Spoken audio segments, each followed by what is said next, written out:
Bow down. Here we glory me and mercy me. We've done it yet again. Here we are. We managed it, right? Doing another stream. In a post-emergencies act Canada. The rest of the world, I do think, has taken a look at this. The Trudeau administration not looking so good at the moment, frankly. I think Canada's international partners are sort of looking at Canada being like, excuse me? Certainly international leftists are. And it's having a kind of odd unifying effect between the right and the left. That's really what I'm starting to see. Like, I think that it's really garnering a lot of sympathy for the protesters, and their humanity is starting to be the thing that's bubbling to the surface. Had a really nice conversation with my dad. My dad's a conservative who lives around other conservatives, and he really highlighted for me the reality that these people who are going out and protest, like, they're not protesting along abstract lines.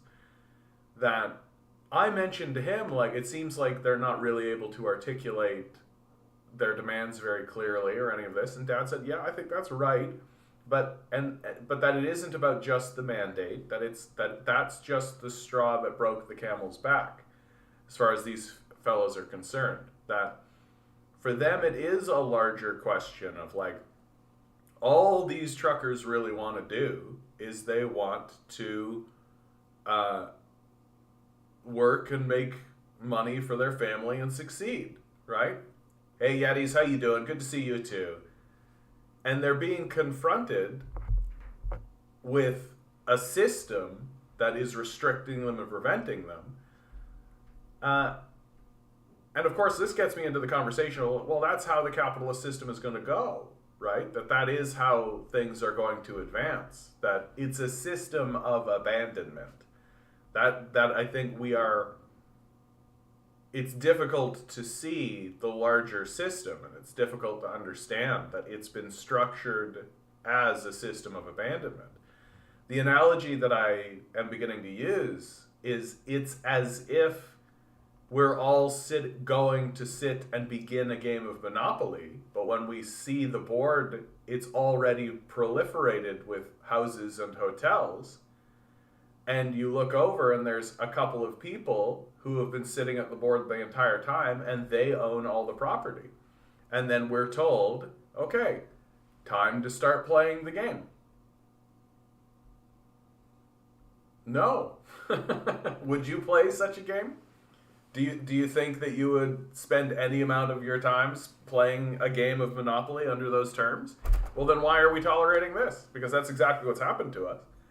Right? That we're told to start playing this game of Monopoly when all of the property and anything worth having is already purchased and already owned. Right? Forget it. Yeah, Mocked. Good to see you, first of all. Yeah, they said Russia would attack... Oh! That mic needs to turn like that. Hopefully that doesn't mess with the audio. Anyway, they said Russia would attack in late January. They said Russia would attack on the 16th of February. Now what? Yeah, like, it's... Once again, the American narrative is just wrong, right? Like, when have the Americans actually been right about any of this stuff? Like, Russia's not going to invade because Russia doesn't need to invade, right? Like the idea that Russia is going to invade Ukraine is this absurdist idea that it requires an imperialist outset or mindset to believe. And honestly, the absurdity of the... Hey, Nova Scotia, how you doing, bud? I knew what you meant. The absurdity of the communication that's happening in our own media, and I'm seeing it all over the place. Like, people are telling the story of what is happening in Ukraine, and they're simply omitting the coup. That everything they are saying is accurate. That it's completely true, except they simply omit the 2014 coup. And I've gotten into conversations with people who are trying to justify that coup and pretend as though, well, millions of people supported the coup. And it's like, okay, but that's not how a democracy works, right? That's not, and especially when you consider that the coup was a NATO-backed coup. Like, if the insurrectionists in January 6th had been successful, should we support them because millions of people wanted the coup to occur? Of course not.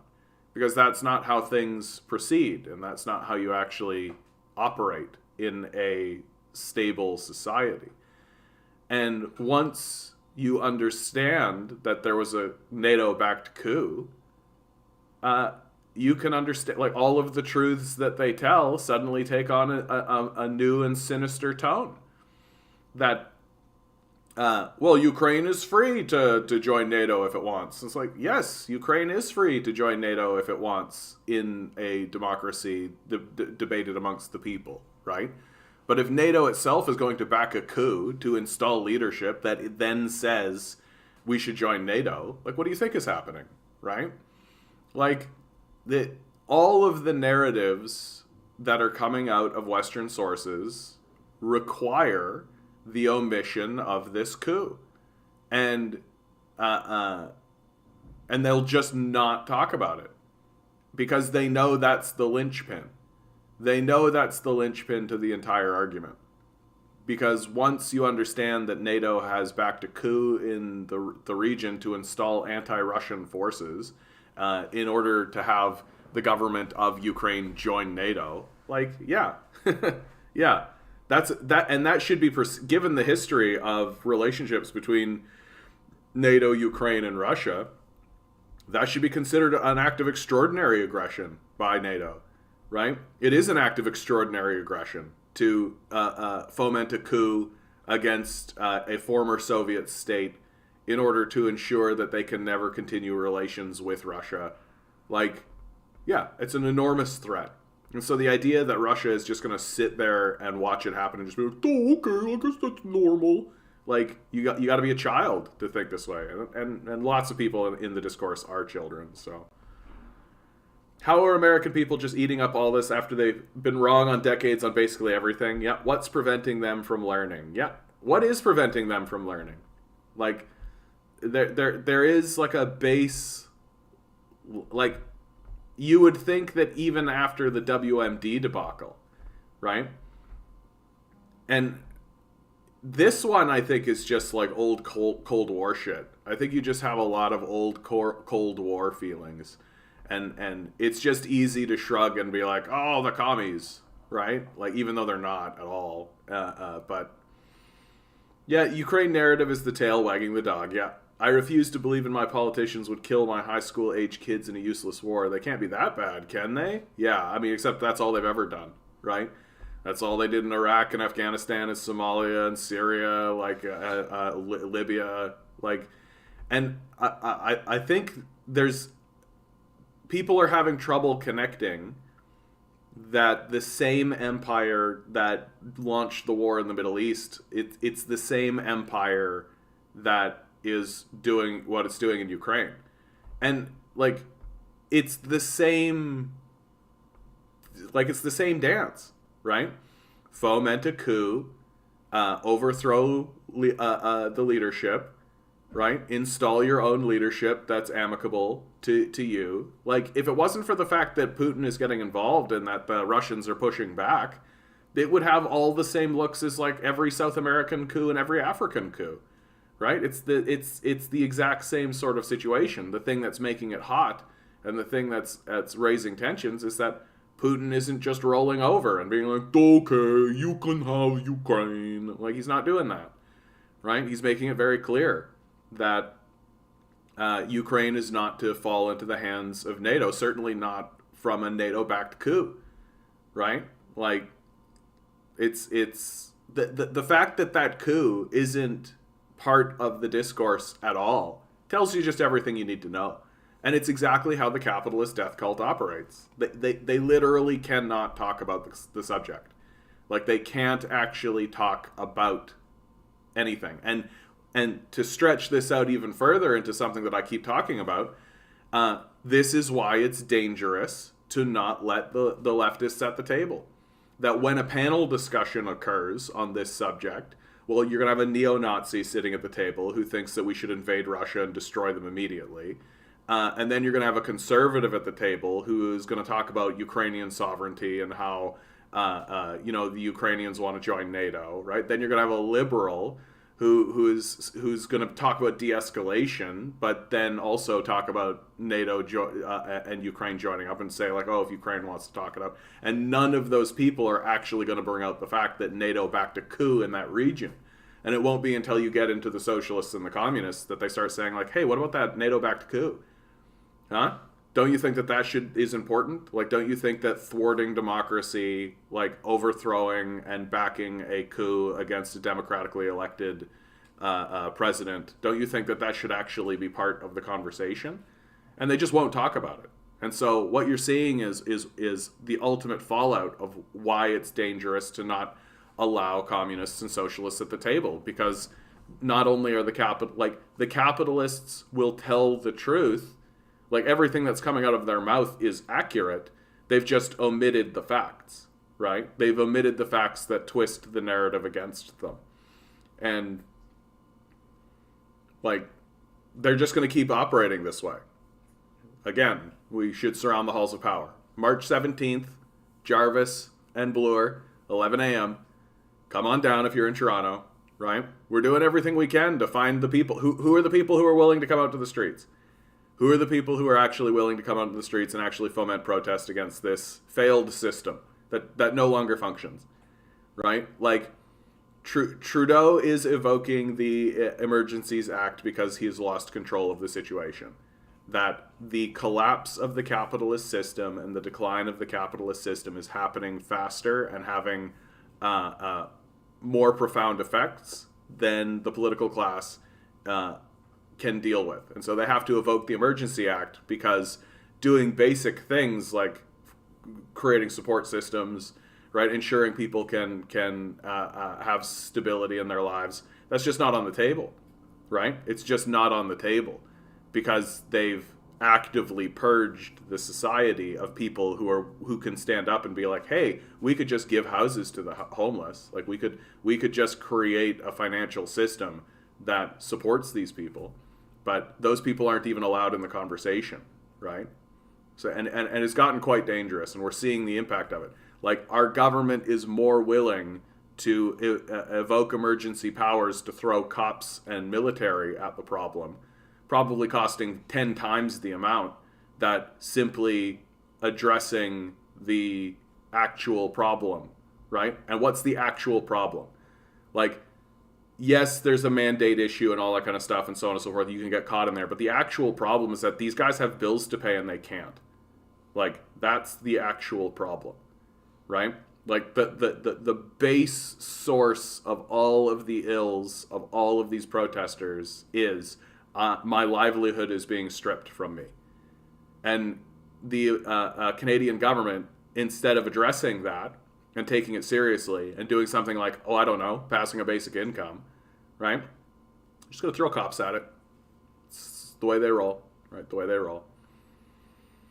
Yeah, keep one sect of the populace at war with the other sect. That's how they kept the white wage slaves and black chattel slaves from rising up against the ruling elite. Yeah, and like, in this case, it's no different. I do think that this Emergency Act is the bridge too far for the Trudeau administration. Like, I think that political opinion is actually going to swing towards the truckers on this one, because it's too much. Like, you're literally going to just send cops at these guys. Like, that's straight up what you're doing. When what is it that they're actually fighting for, right? Yeah, there's the vaccine mandate side of it. There's like that part of it. But why are they fighting against those mandates? And it is fundamentally because they've had their livelihoods stripped from them. Like, I think that if you can't sympathize with that if you're still going to stand in front of me and pound the pulpit about like racism and like all of the like gender politics and all of that kind of issue, right? While completely ignoring the fact that these guys have invested their lives in a system that has now abandoned them and they can't actually make their livelihood anymore. Like, if you're just going to ignore that, then you're part of the problem, in my view. Like, if you're one of these liberals that's like, yeah, Trudeau, yeah, clear this shit out. Like, if that's what you're actually saying, you're part of the problem. Like, the position of these truckers is very sympathetic from my perspective. Like, sure, are there fringe elements? Yeah. Like, these people are not like, you know, they don't have like a class analysis. They don't have like an academic backing or any of this kind of stuff. They're just good old boys, right? They believe in beer and hockey, right? Like, and there's nothing wrong with that. And all they really know is, I'm trying to make a living here and I can't. That's really all they know. And they're taking their frustration out on Trudeau, and hopefully they don't get swept into a conservative party that will continue the system of abandonment, right? And hopefully they recognize that, like, and they do recognize what needs to be done, right? Like, if they actually believed in the Conservative Party, then they wouldn't be blocking this infrastructure, would they? Right? That the very fact that they're blocking the infrastructure should tell you that they understand that the political establishment has abandoned them, right? Because if they actually believed in the Conservative Party, if they believed that the Conservative Party could actually get anything done for them, they wouldn't do it. They were told not to by the Conservative Party, right? They've, like, more and more as I'm seeing this trucker protest evolve, right, and shift and change and grow and learn and figure itself out, more and more I'm really coming to understand that, like, this is the final desperate act of working class people. Or if you like petty bourgeoisie, sure, like, they own assets, they own these trucks, right? They're of that, okay. But, like, this is an act of desperation from people who all they really want to do, and they've said it over and over again, right? All they really want to do is work, right? That's all they want to do. They want to use the assets they have and the investments that they've made to do the work so that they can support their families. And the response that they're getting from their federal government isn't, oh shit, there's a crisis where these guys can't feed they can't feed their families. Like, they're not getting resources to be able to actually feed themselves and their families. Instead of that being the response, right? Let's get the emergency act and let's clear these guys out with cops. That's not going to solve the problem. Like, this is the ultimate thing, is that the Trudeau administration evoking the Emergency Measures Act, like, even if they clear off the bridges, even if they get things going on, well, these people didn't disappear. They don't vanish, right? They don't cease existing in reality, right? If anything, it's only going to embolden their cause.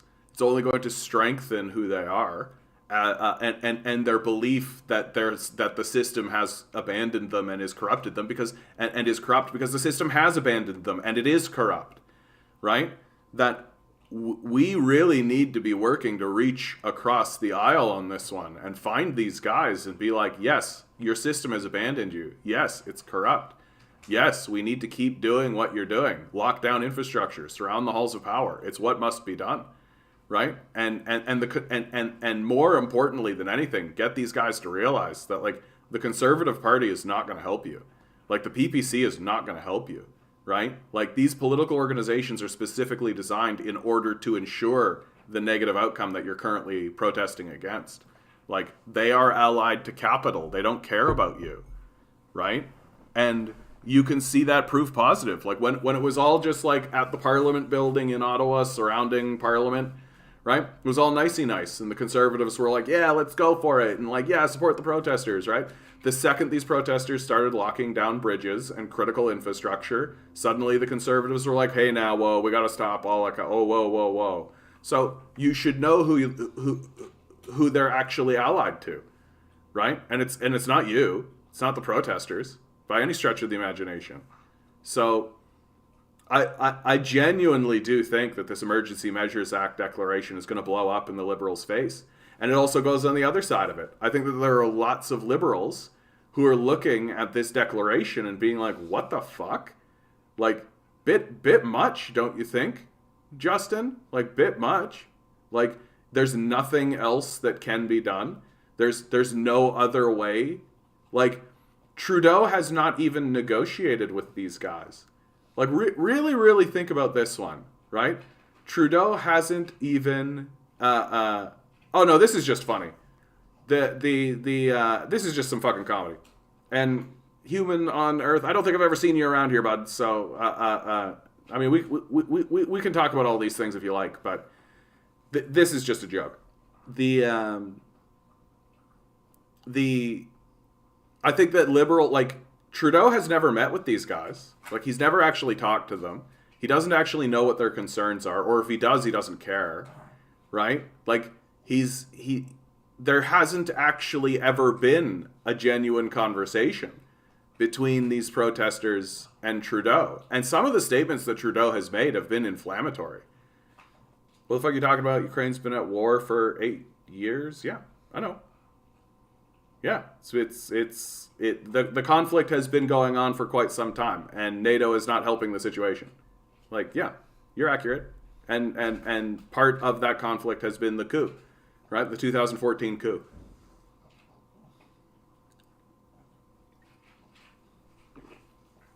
All right, guys, let's do the number draw.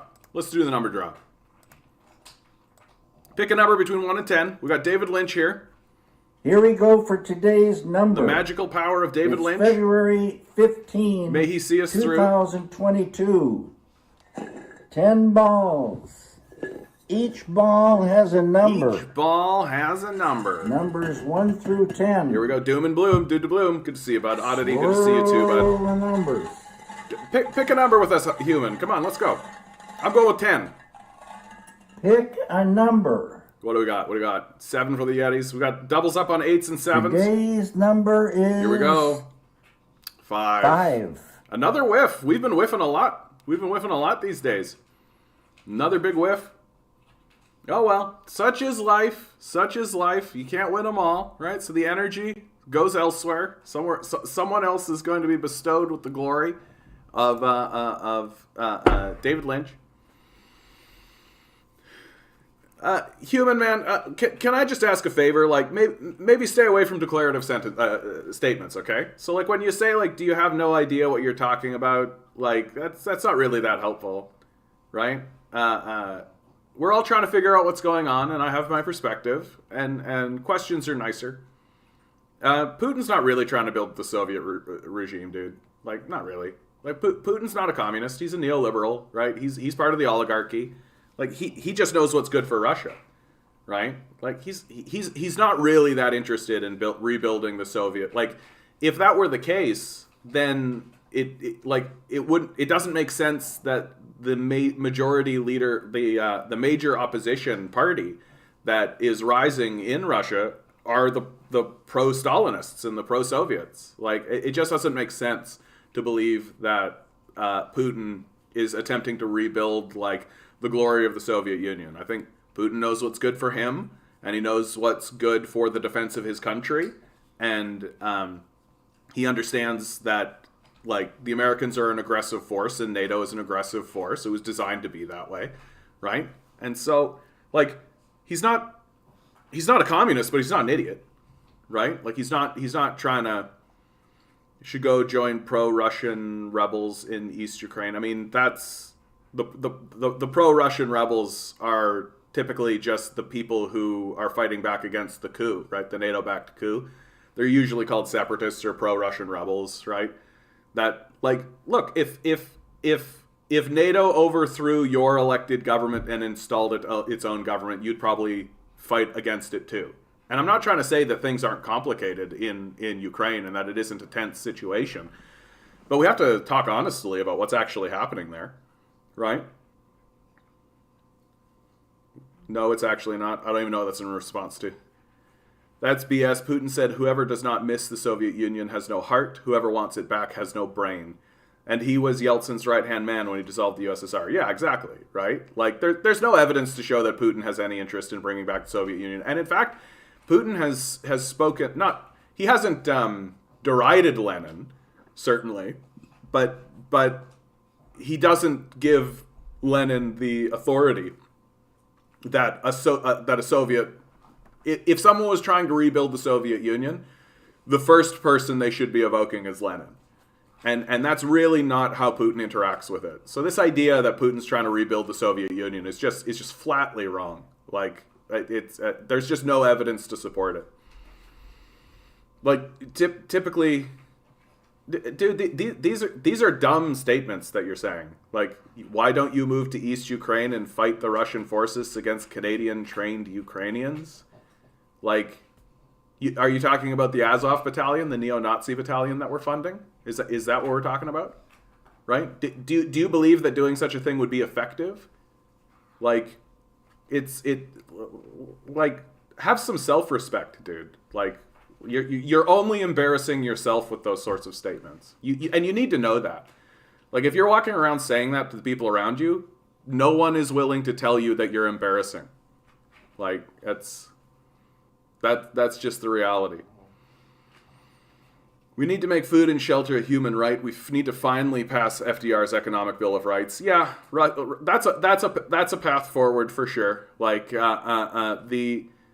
the idea that we've gotten this far without making food and shelter like basically enshrined in our Constitution is fairly shocking, right? And it shows you where our priorities have always been, right?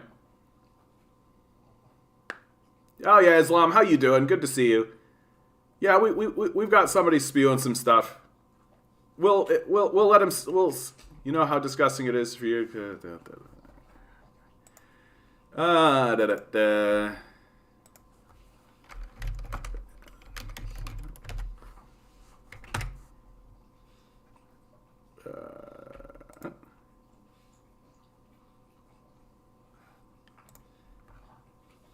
The less you eat, drink, and read books, the less you go to the theater, the dance hall, the public house, the less you think, love, theorize, sing, paint, fence, etc., the more you save. The greater becomes your treasure, which neither moths nor dust will devour, your capital. The less you are, the more you have. The less you express your own life, the greater is your alienated life. The greater is the store of your estranged being.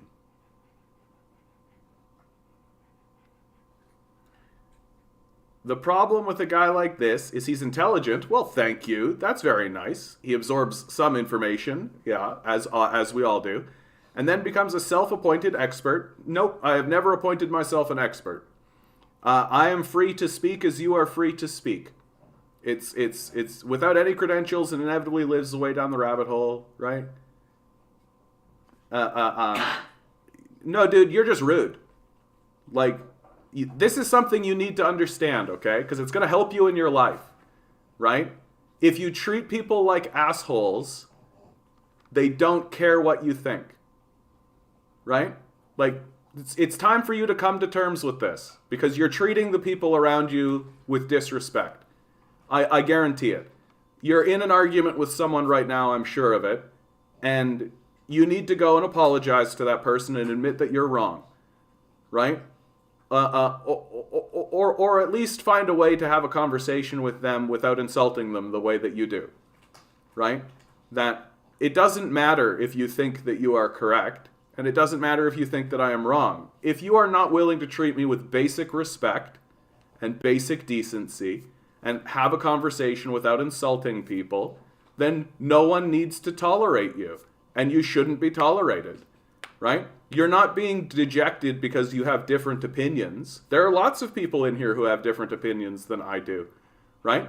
And we discussed those differences. If you stuck around, right? If you stuck around, you would understand that we will have these differences of opinions, right? Have you seen some of these people that protest? Yes, and I've spoken with them, and I know who they are. Like, you literally don't know what you're talking about. So I'm happily going to be rid of you. We got a 60%, so most people in the chat are happy to see you go. Have a good life, bud. Treat people with decency, right? Treat people with respect. It's going to get you a lot farther. Propaganda. Here we go. glad to see you, bud. Let's do this, okay? Let's do this. Please, and please, like, I gotta remind, I just banned somebody for this, so please, let's do this with some respect, okay? So there's no point talking about Xi Jinping if you don't understand the historical context of who he is and what's happening in that region at the time, right? Because it's not happening in a vacuum. It's not happening in a strange sort of thing, right? It is happening for a reason. Let's start with a basic concession, right? Which is important. The TPP sucks. Like, the TPP sucks a lot. Everything that you are talking about is accurate when it comes to the TPP. I'm not in favor of it. I don't support it. I think that it's a terrible piece of legislation. I still think China should join it, and I'll explain to you why I think that's the case. Good to see you, DM. How you doing, bud? Yeah, he'll come back tomorrow. Like, it's odd. It's odd how these guys work, right? Like, oh well, everybody's got time on their hands. So, what is happening right now in China is that China has surged to become the strongest economy on the planet. If it isn't now, right, if it's only the second, then it's soon to be. This conversation is a really learning moment, I think. This is worth talking about, I think.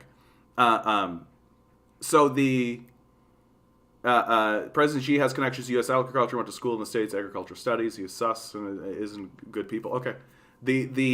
So China is currently experiencing an encirclement by American and NATO forces, right? This Ukrainian crisis is actually tied to China in very serious ways. That before Xi showed up, right, there was...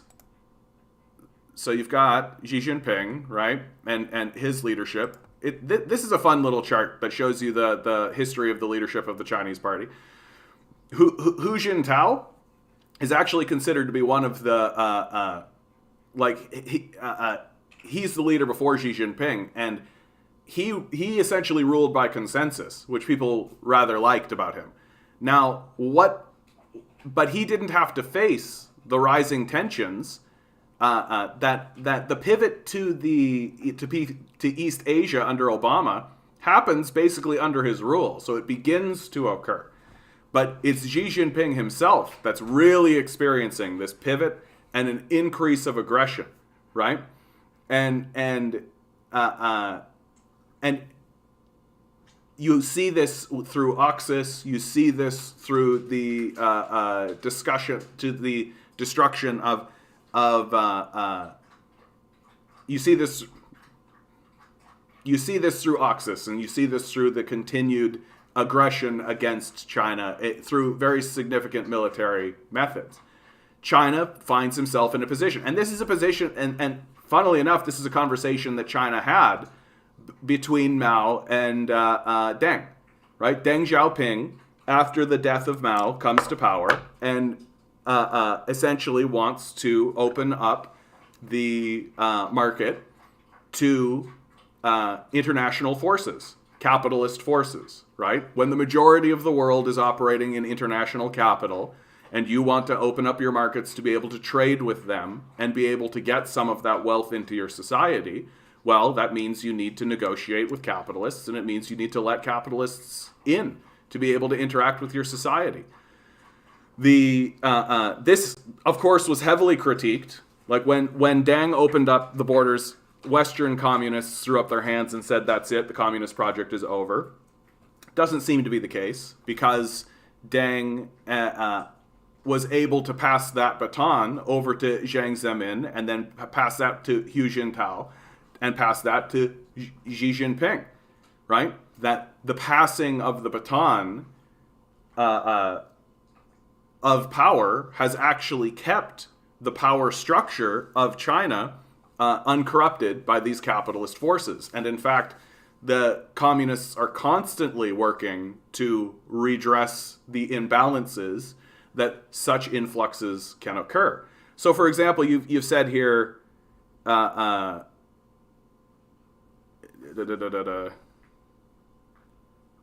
No. But it's not about change, right? So let's just drive right to it. That like the option for Xi Jinping in this regard, right? Like always remember, trade is peace, right? If you're actively trading with someone, you're not at war with them. And that's always the goal. The goal is always, BlackRock was allowed in 2016. Yeah, very similar ideas, right? Similar ideas to Deng. Like it worked before, why shouldn't it work again? And the Communist Party is always struggling with that tension, right? And they're always in conversation and communication about how do we ensure that we can allow these forces to exist in China without them overwhelming China. That's always the concern. And the idea that we should be able to trade with these people and trade internationally while still maintaining control, ultimately, of the economy through the National People's Congress, which is an elected body, right? And the people of China themselves have come to view what they experienced during this period of time as being pushed. But here's the difference, propaganda, okay? Like, the difference is that when the Chinese citizens put themselves into these workforces, into these capitalist enterprises, it actually does enrich them. China has eliminated enormous sections of poverty in its society through this method, because the people are going to work and then keeping the labor, the benefits of their labor, right? Or the benefit of their labor is looping back around through the Chinese Communist Party. That doesn't happen in the West. And so it's easy for us to see, oh, well, China is opening itself up to these capitalist structures, and so they're just as corrupt as we are. But it's not really the case, because when the Chinese workers go to work, it actually does increase their wealth share, whereas that's not the case here in the West, right? That we don't have a government that's actually trying to cycle the wealth back in. We don't have a redistributive market. We don't have any of these systems, right? So what you end up with is you end up with a capitalist class that extracts the maximum amount of wealth and then just runs off with it and offshores it, right? Well, the Chinese government isn't allowing that to occur. They're not allowing this offshoring of wealth. They're not allowing this. In fact, it's exactly the opposite. That they are working in order to ensure that this wealth does cycle back into the economy, and that things do improve. And the Chinese people themselves understand this. They understand that, like, okay, we're going to go into these jobs and this factory work and it's going to be difficult, but they're confronting it the same way that they're confronting that they would be confronting any existential threat or dealing with any existential problem, which is together as a people who are actually fighting against it. And when you're fighting, then difficult decisions need to occur. But they understand it's for the benefit of not only themselves, but also for the future generation and for generations yet to come. And that's going to get more and more obvious as time goes forward. And so specifically in regards to Xi joining the TPP, which I agree is not a great piece of legislation, I could do without it, but it's the legislation that exists. And Xi Jinping is looking to prevent war, right? He's looking to prevent war between himself and NATO and America, which is showing that it's quite capable of doing war in the world. So how do you do that? And the response is, well, if you can't beat them, which they can't, join them. Right? So the reality is that Xi Jinping taking a seat in the TPP is actually really, really good for world peace. It means that the international community is actually accepting China as a peer partner and is actually allowing them to join in to international trade agreements. Like, it's unfortunate, as many of these things are. Ruling is difficult. Governing is difficult. You have to make difficult choices. But honestly, dude, like, the fact that you're just, like, vomiting out words right now tells me that you're not actually listening, right? And every argument you made is the same thing Ben Shapiro says about the USA. No, it isn't. Like, straight up, dude. Like, that's a pretty embarrassing statement, honestly. Praising President Xi is the same as praising FDR for saving capitalism. Sure, they pulled people out of poverty, but they were terrible, hurt the environment along with people. I mean, the question that I don't really ever see you try to tackle is, what are they supposed to be doing? Right? Like, what should they do? So they shouldn't join the TPP. Like, okay, then what are they supposed to do? Because there's an international consensus. There's already an international community. Right? I know about the TPP, bud. Right? And I understand that Assange has his position. Like, I understand that. Right? But I am my own person, capable of my own thoughts.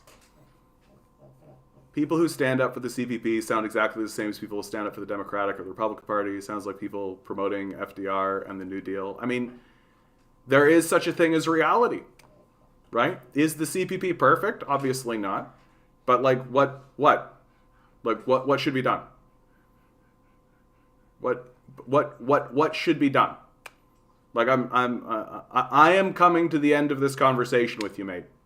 Like, what should be done? Like, you as, I assume, a white Westerner, seem convinced that you're the expert of communism and that you are the final arbiter of what is or is not communist. So you know what they are. So what are they? Right? I'm not going to watch like a half-hour interview on the show, dude, for this. Hey, Eric, how you doing? Like, and I really want to put this to bed, propaganda. Like, I'm really tired of you coming into my channel and doing this thing. I don't think you know the TPP. Xi can't vote against the TPP. Okay. Like, again, I feel like you're missing the forest for the trees here, bud. Right? Like, I feel like you're missing the forest for the trees. That, like, there is such a thing as war. Right? There is such a thing. It gives corporations veto power within the international community. Right? But it doesn't give them veto power over what the Chinese Communist Party has to say within its own borders. Yeah, I feel like that's right, as y'all. Like, I feel like I'm talking to a wall right now. Like, I feel like propaganda, I just feel like you've made a decision, and that's the decision that you've made. You're not actually interested in solutions. You don't actually know what's going on. You've just said TPP bad, therefore anyone who interacts with TPP bad. And that's the end of it.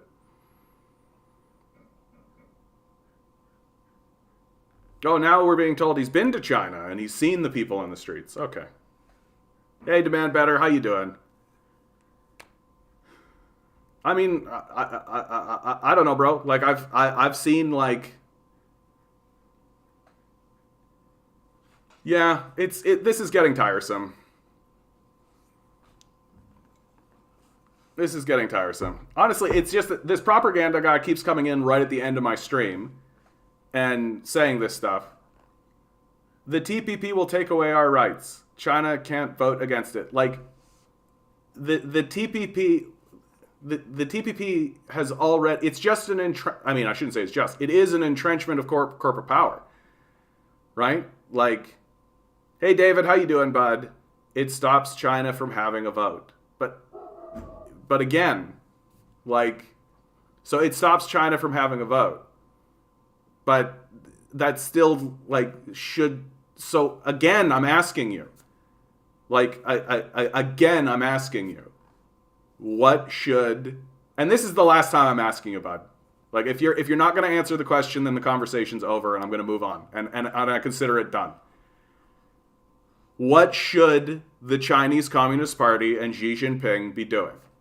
What's the path forward? Given your expertise in communism, given that you must be the final arbiter of what is or is not actual communism or socialism, what should they actually be doing?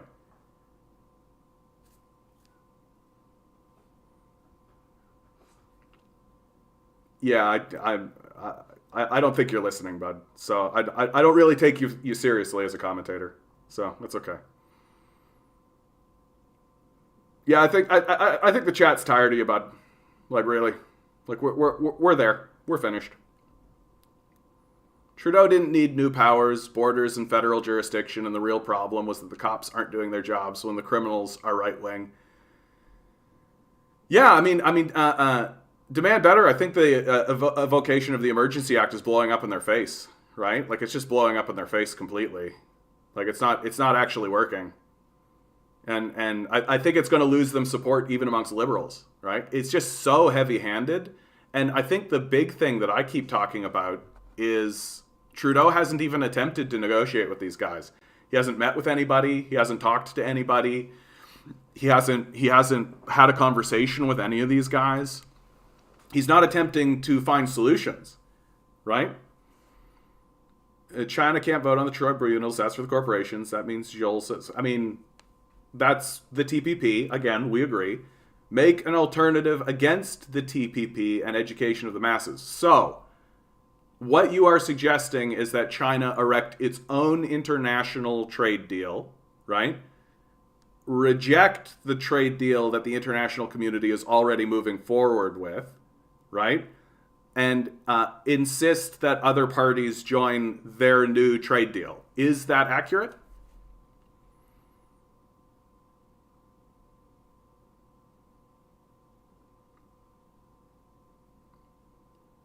No, I just live in reality with my feet on the ground, bud. Like, I understand that the TPP is not a great document.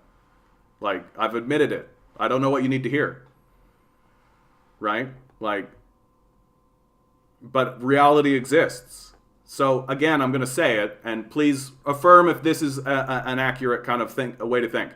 You think China should erect its own international deal to stand against the TPP, right? And that they should say to other international people in the community to join this trade deal and not the TPP. Is that accurate?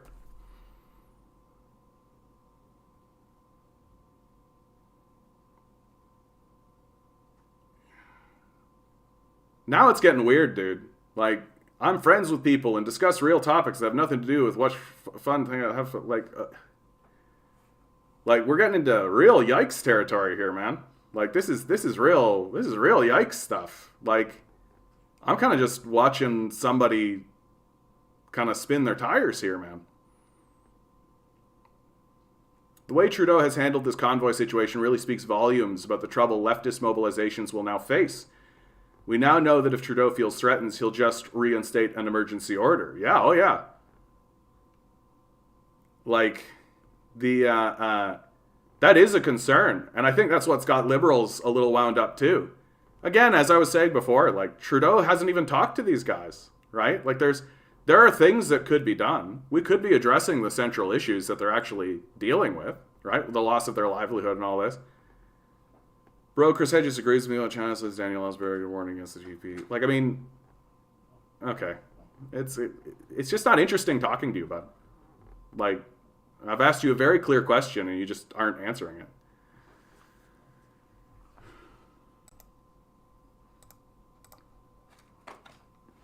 Canada's hot housing market sees a record monthly price gain. I've asked you an extraordinarily simple question. Extraordinary simple. You think that China should erect its own international trade deal in order to interact with people around, with the international community, and reject the TPP. Is that correct? Canadian home prices posted a record monthly surge. Yeah, I am getting there, Barnabas. Like, I really am. Canada's benchmark home price jumped 2.9%, the biggest monthly gain in data going back to 2005. The number of homes up for sale. Okay, we're done. What do we do? Like, I'm trying to run a show here and have some interesting comment, dude. Like, I mean, if you're not gonna have a conversation, it's just boring, frankly. You're just kind of boring to talk to. As expected, January was pretty quiet on the new listings side of things, with this year's first big news supply numbers unlikely to emerge until the weather stats to warm up a bit. Cliff Steverson, the real estate board's chair, said in a statement. The question is, will the supply be overwhelmed by demand as it was last spring? Or will we start to see the reemergence of some of the many would-be sellers who have been hunkered down for the last 2 years?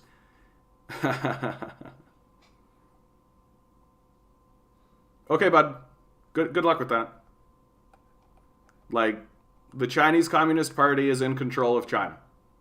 They are joining the TPP as a method to, yeah, bully. That's the way this works, bud. Okay, I think we're good.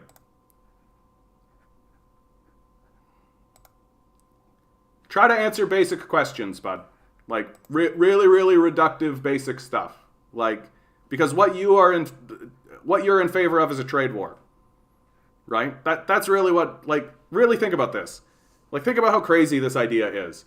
So China should erect its own trade deal, like its own trade organization, right? Its own trade stuff, right? Yeah, we're good.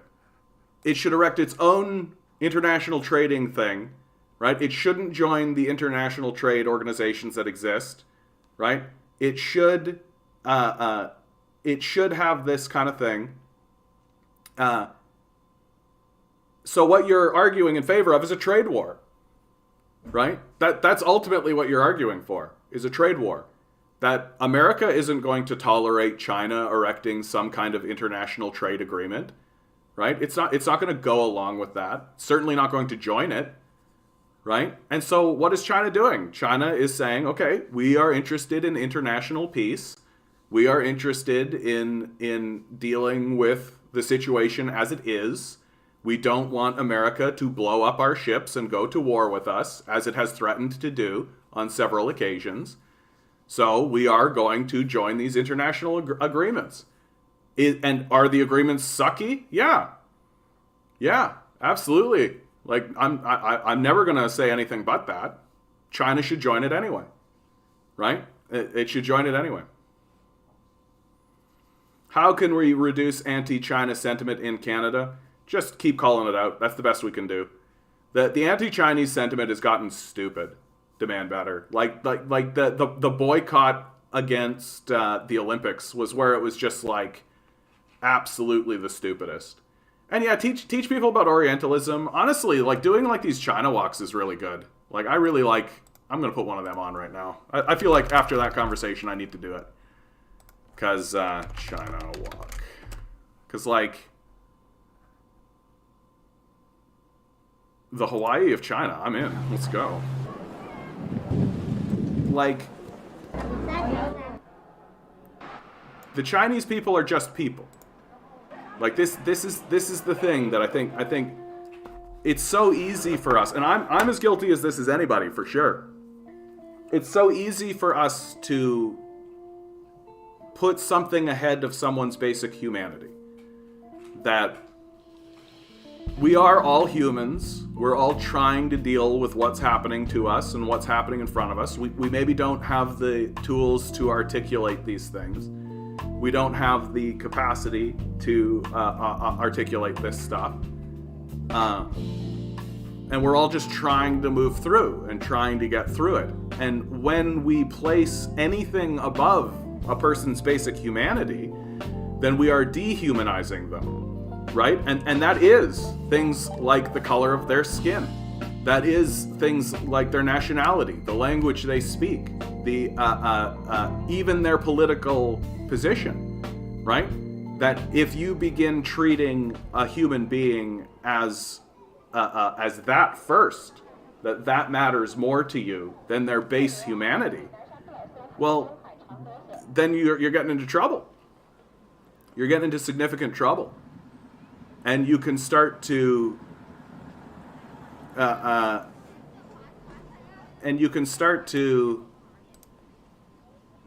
like these people are acting, right?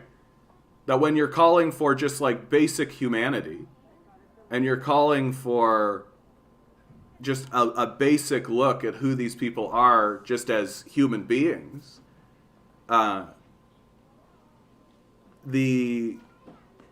you get ramrodded, right? We're supposed to be threatened by China for some reason, right?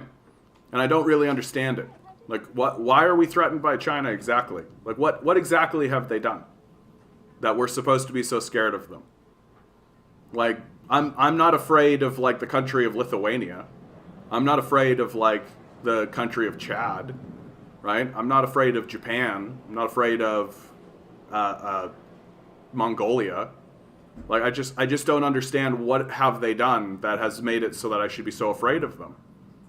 And when I ask this question, I get called a Xi Jinping simp or something, and I'm like, look, like, my first priority is to humanity. Like, these borders that you are insisting have to be the defining characteristic of these humans, I don't define them that way. I see them as humans first.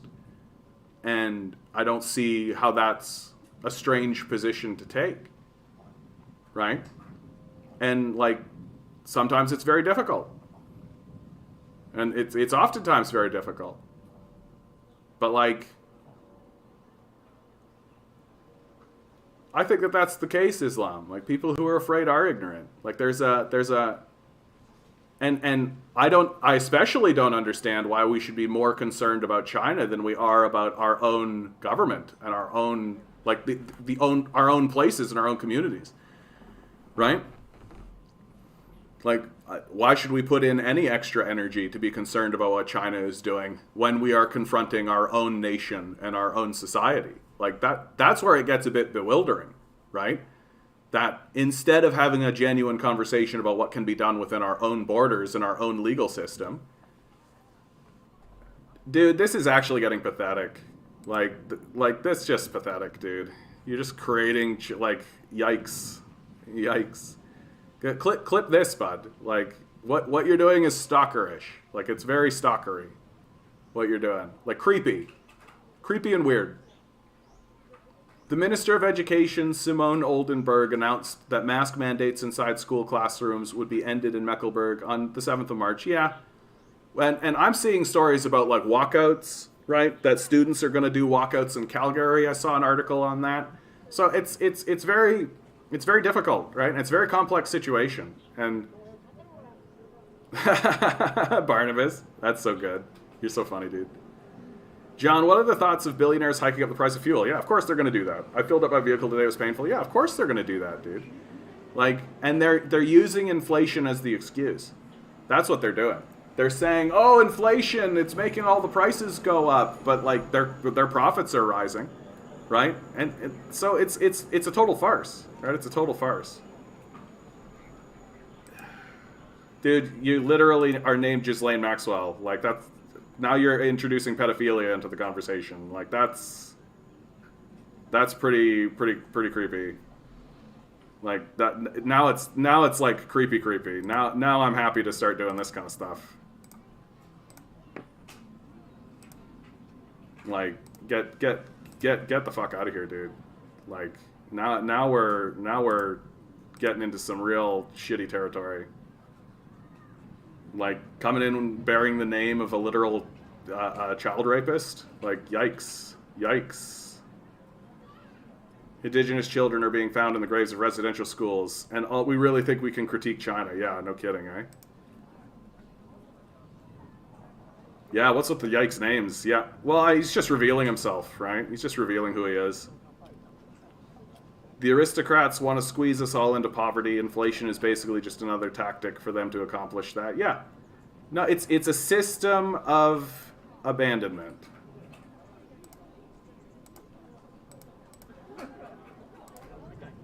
It's a system of abandonment. Like, that's the whole idea. That's the whole point, right? They want a desperate population that has nowhere else to turn to. Like, that's the goal, ultimately, is to ensure that the system can't work on behalf of the workers of the working class. And you're seeing that being manifested into... Oh, man. This is pathetic. It was a, what was it even? It was a 5, Barnabas. Sorry, dude. You picked another number. Can we get out of here? Can we get out of here?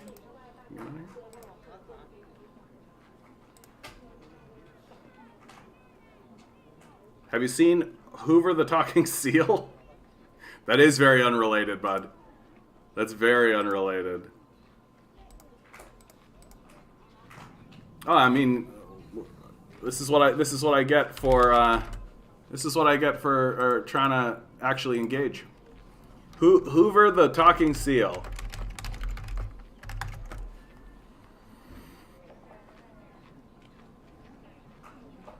No, it's just one guy, dude. It's just one guy. Like, it's really sad. Like, it actually does make me sad, right? Like, it's just a person who's made a decision and they can't be moved. They're not actually interested in the conversation. And really, when you break down what he's saying, he's basically calling for a trade war. Like, that's what makes it the saddest, right? Like, the guy is essentially espousing a trade war, and he can't talk back to it. Like,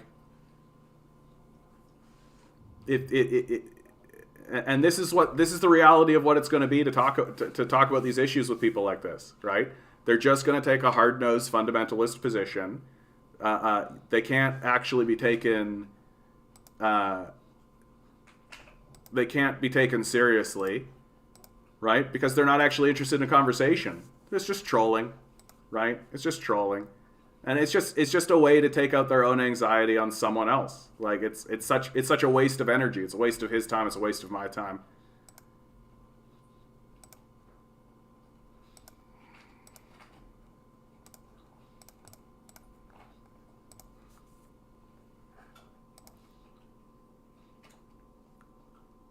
Are both basic income bills coming before Parliament? Never before have we had 2 bills on basic income being presented. Any chance of both, or at least one of them, being passed? Not without mass mobilization. Not without the people actually coming and surrounding the halls of power. Right? You're filming. Take one around and go on first. Give me some talking seal. Alright. Here we go.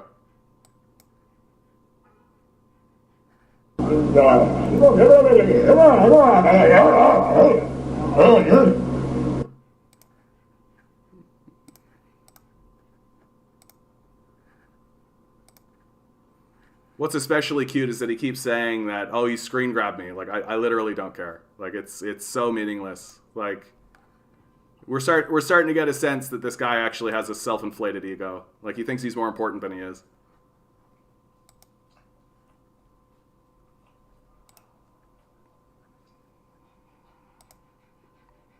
You know what is completely ridiculous? I read a Mrs. article where they make the claim that Donald Trump protectionist policies is the road to socialism.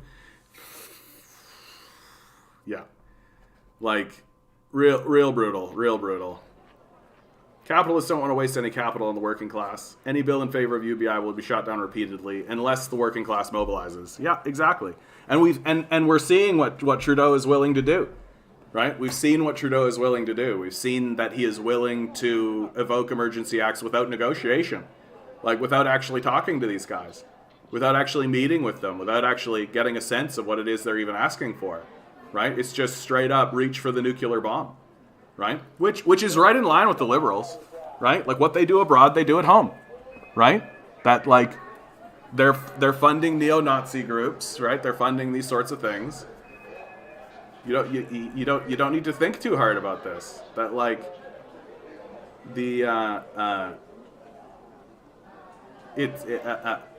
Trudeau administration is really showing its true colors, even to liberals. Like, liberals are shocked by what they're seeing, and we're starting to see. Here, get out of the housing market. We all know the housing market's fucked. I mean, no, Canada shouldn't be arming Ukraine. No shit. New private members bill. Where did I see this? Oh yeah, I love this one. If the workers don't want to work, then obviously they don't have to work. But the thing is, they're going to keep working their jobs. They would never quit because of the implication. My fear is both bills will get shot down by liberal MPs. Yeah, no, that's exactly what it'll be. That's exactly what it'll be. Today I learned that the average net worth of a 30-year-old in the U.S. is negative $1,043. Oh, yes, of course. Afghanistan set to be the world's worst humanitarian crisis. Makes sense, right? And U.S. sanction policy is directly to blame. Like, as always, it's always the case. And of course, as we create refugee crises, right? As we create refugee crises, what do we do? We funnel them into Canada, right? In order to undercut the labor market, in order to make things more difficult for the average Canadian worker, and also to foment a class or an internal worker war, right? The immigrants took your jobs, right? That classic kind of a narrative. Because what you do is you create a group of people who are war-torn, demolished, have never seen anything but war, and then you bring them into your borders where things are stable, right? Where there's a certain degree of stability, and and then you act as though you're doing everybody a favor, right? Like this is neoliberalism 101. Even simply the U.S. breaking up, maybe enforce their embargoes, the world will get better. What do you think will happen to Afghanistan? American imperialists destroyed the country. Yeah, it's going to go through a pretty bad period, right? Like, for sure it will. But ultimately, it's getting connected into the Belt and Road Initiative, and it will begin trading with China. I actually think in 5, maybe 10 years, right? I used to be a bit more bullish on this, but given how destructive the American empire can be, like, I suspect that Afghanistan is going to bounce back pretty hard. Like, I really think that there is an energy within Afghanistan to, like, the Americans finally left. Like, you gotta believe that the Afghani people are like, now is the time. The country is ours again. We can begin rebuilding. We can actually start doing something. We can collectively grieve. It's going to take them a long time to get through it. Like, it's going to take them a long time to deal with just the mass national trauma, right? The national trauma of any of this, right? And the trauma of what they are experiencing is absolutely brutal. Fortunately, they do have a way out with a trading partner that seems to be amicable to them. And yeah, millions of Canadians are in dire need of a basic income. If they don't get a basic income passed soon, it will be too late for them. I mean, this is what I keep saying, right? I keep saying the revolution is not going to happen because of abstract ideas or like the thought that like we can do better than this. Like that's not what's going to happen. It's going to come because you're going to have thousands and thousands of people thrown out into the streets. Yeah, DM, I'm exactly in that position, right? My EI benefits expired yesterday, right? Here's a good story from my side of the pond, right? So I've been in a depressive state for a while now, thinking like, I'm no good, all that kind of stuff. And I had been doing a voice project, reading a book, and I finished it. I thought I'll take a bit of time off from that. And so yesterday I started doing auditions again, right? Just recording stuff and sending it out. I already have 3 job offers, right? So it's one of those things where I'm starting to think, oh man, can I actually make my living doing that? Could I actually just like read books for a living? Oh, maybe. We'll see. So who knows? Maybe I'll get lucky. Maybe I'll be the lucky one who gets to like have this job that I actually always kind of wanted to do, and I'll be able to help organize from that position. Maybe I'll be lucky that way. It would be very nice to be able to do that. The government doesn't care about the working class Canadians, yeah? They'd rather see us all die before they ensure we have food, shelter, resources. Yeah, we should start prepping to organize rallies for UBI around the times bills come up for votes. Ah, good idea. Good idea. My EI benefits, yeah, it's such a difficult time, right? Well, thank you. And also, even more importantly than that, I think, I like to do it. Like, I read articles on this channel, not because I feel that I have to, but because I want to, right? I like reading narration. I think it's really fun and interesting. And one of the people who offered me a job actually said to me that one of the highest compliments I've ever received. My kids listened to your audition twice. That's probably the highest praise that I think an artist can receive, because kids they don't lie. They don't lie about that kind of stuff. If they like it, they like it, and if they don't, they don't. And having a kid listen to it twice, that's good news. That's good news. I only make $9.80 a month, but I can afford $1.50 a month. If money talks, then I'll talk. That's a beautiful sentiment, Barnabas. Don't kill yourself though. Okay, it's you can see, right? Today has been a day of alienation. It feels like I feel very much like there's been more than one person in the chat, I think, who's been a little aggressive to me.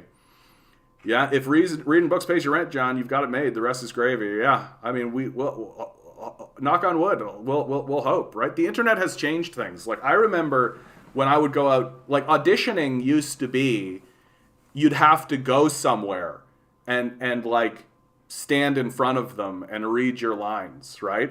Now it's not like that at all. Now it is very much just like, read this, send the file, read this, send the file, read this, send the file, right?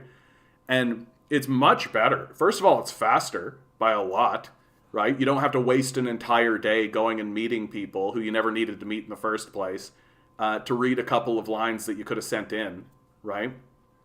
It also makes the rejection a lot easier because you've invested less into it, right? So it feels nicer to do it this way. And I think I've got the mistake I made in the last project is that I wasn't also auditioning as I did that project. That I need to do a bit more layering so that I don't have a break between projects. That it's like, this project finishes, then it's this, then it's this. And who knows, maybe I can just keep doing more of that, right? Like, instead of just reading for an hour, I can do 2 or 3. We'll see. I gotta take care of myself, of course. Therapy can't even beat how effective solidarity is, in my experience. Yeah, alienation versus ostracization. It's like this. The true reality is, like, you take a look at a place like Cuba, and you kind of ask yourself, well, how are they dealing with it, right? How are they, like, they're undergoing this sanction regime from America. They're experiencing poverty, right? How are they doing it? And the reality is, it's because they're all together in it, and they're all dealing with it in solidarity with one another, right? And we don't really have a comprehension of what that is on a national level. We don't really respect or understand the concept of solidarity. Can you even contemplate or imagine a government that would stand in solidarity with you? Can you even imagine such a thing occurring? And that's actually a big part of the reason why the Liberals gained a lot of support initially, right? Because they admitted that climate change was real and said that they were going to do something about it. And so, in essence, they're standing in solidarity with people who have gotten sick of the denial, right? But it turns out that they were abusing us for that, right? They betrayed us ultimately. But it's the solidarity that really gained them a lot of support and gained them a lot of credibility. And the thing that I think people are most critical of Trudeau over this evoking of the Emergency Measures Act is that he's not even trying to find a commonality or a common ground with these people. And some of the statements that he has made about these guys are very extravagant, are very extreme, right? Like, to take this paintbrush and say that all of them are here because they're far right, like Nazi level radicals, is totally inaccurate and unfair, right? If can you imagine if Trudeau had have said something like that to the Black Lives Matter protesters? There were far left elements. There were people destroying things. There were rioters. Can you imagine if he painted them with the same brush? Right? But for whatever reason, he believes that this is a good idea. And I think that reason is because he's stuck in his political bubble, right? And and he really doesn't understand what it is to govern citizens.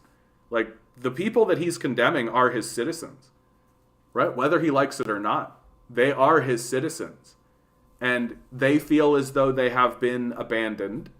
They are doing something out of desperation, right? They wouldn't be doing this if they were like okay, like even if they were like imbalanced, right? They wouldn't be doing this. This is desperation. Like I've seen some of these guys say, like it comes up like, aren't you worried that you're going to lose your career? Like, aren't you worried that you're going to lose your insurance and all of this? Like, I've said that on the chat, that these guys are going to lose their insurance. Like, it's going to ruin their career. And you know what their response is? I've already lost my career. It's already gone, right? And it's like, oh, shit. Like, we are looking at people who are at the end of it. Like, this is it for them. And our leader isn't even talking to them. And instead, he's enacting emergency measures to send cops and military at them. Right? We should be concerned. That's a very concerning way to go about things. Right? Like, you're telling me that there's no path forward? You're telling me that there's no way to alleviate these concerns? You're telling me that there's no way to address the concerns of these men's and women's livelihood? Like, that's what they're concerned about. They're concerned about their livelihood. And something like a basic income would certainly alleviate a lot of this tension. But the capitalist ruling class doesn't want to see that, right? Because they know that it will empower the working class to pursue their own interests and abandon the capitalist class back, as we should. From what I've seen, politicians in the law only acts if it has to. Usually it comes in the form of emergency response aid, yeah. Well, and temporary. Remember the CERB, right? They enacted a basic income. It took them a week. Like, they snapped it up like that. It was easy. Right? We were constantly told, I remember being in the basic income movement, being constantly told, this is very complex. This would be difficult. You got to go, blah, blah, blah. They did it in a week. It took them no time at all. They went boom and it happened. Right? And then what did they do? They immediately dismantled it once they realized that it wasn't going to be beneficial to the capitalist class. Yeah, under capitalism, work is lethal. I mean, the whole system is structured to destroy us, right? You're right, Islam, and I don't fight back on this. It is still a band-aid solution, absolutely, but because we all know what the actual solution is, right? The actual solution is to remove the means of production from the capitalist class and eliminate it, right? Like, we know that that's the thing to do, but we're in a capitalist caused emergency. Like, we have to do something, and it has to happen immediately. It can't be transitory, right? Like, if someone is drowning in a pool, you've got to get them out of the pool, and it's only after you get them out of the pool that you can start saying, like, okay, how do we avoid this?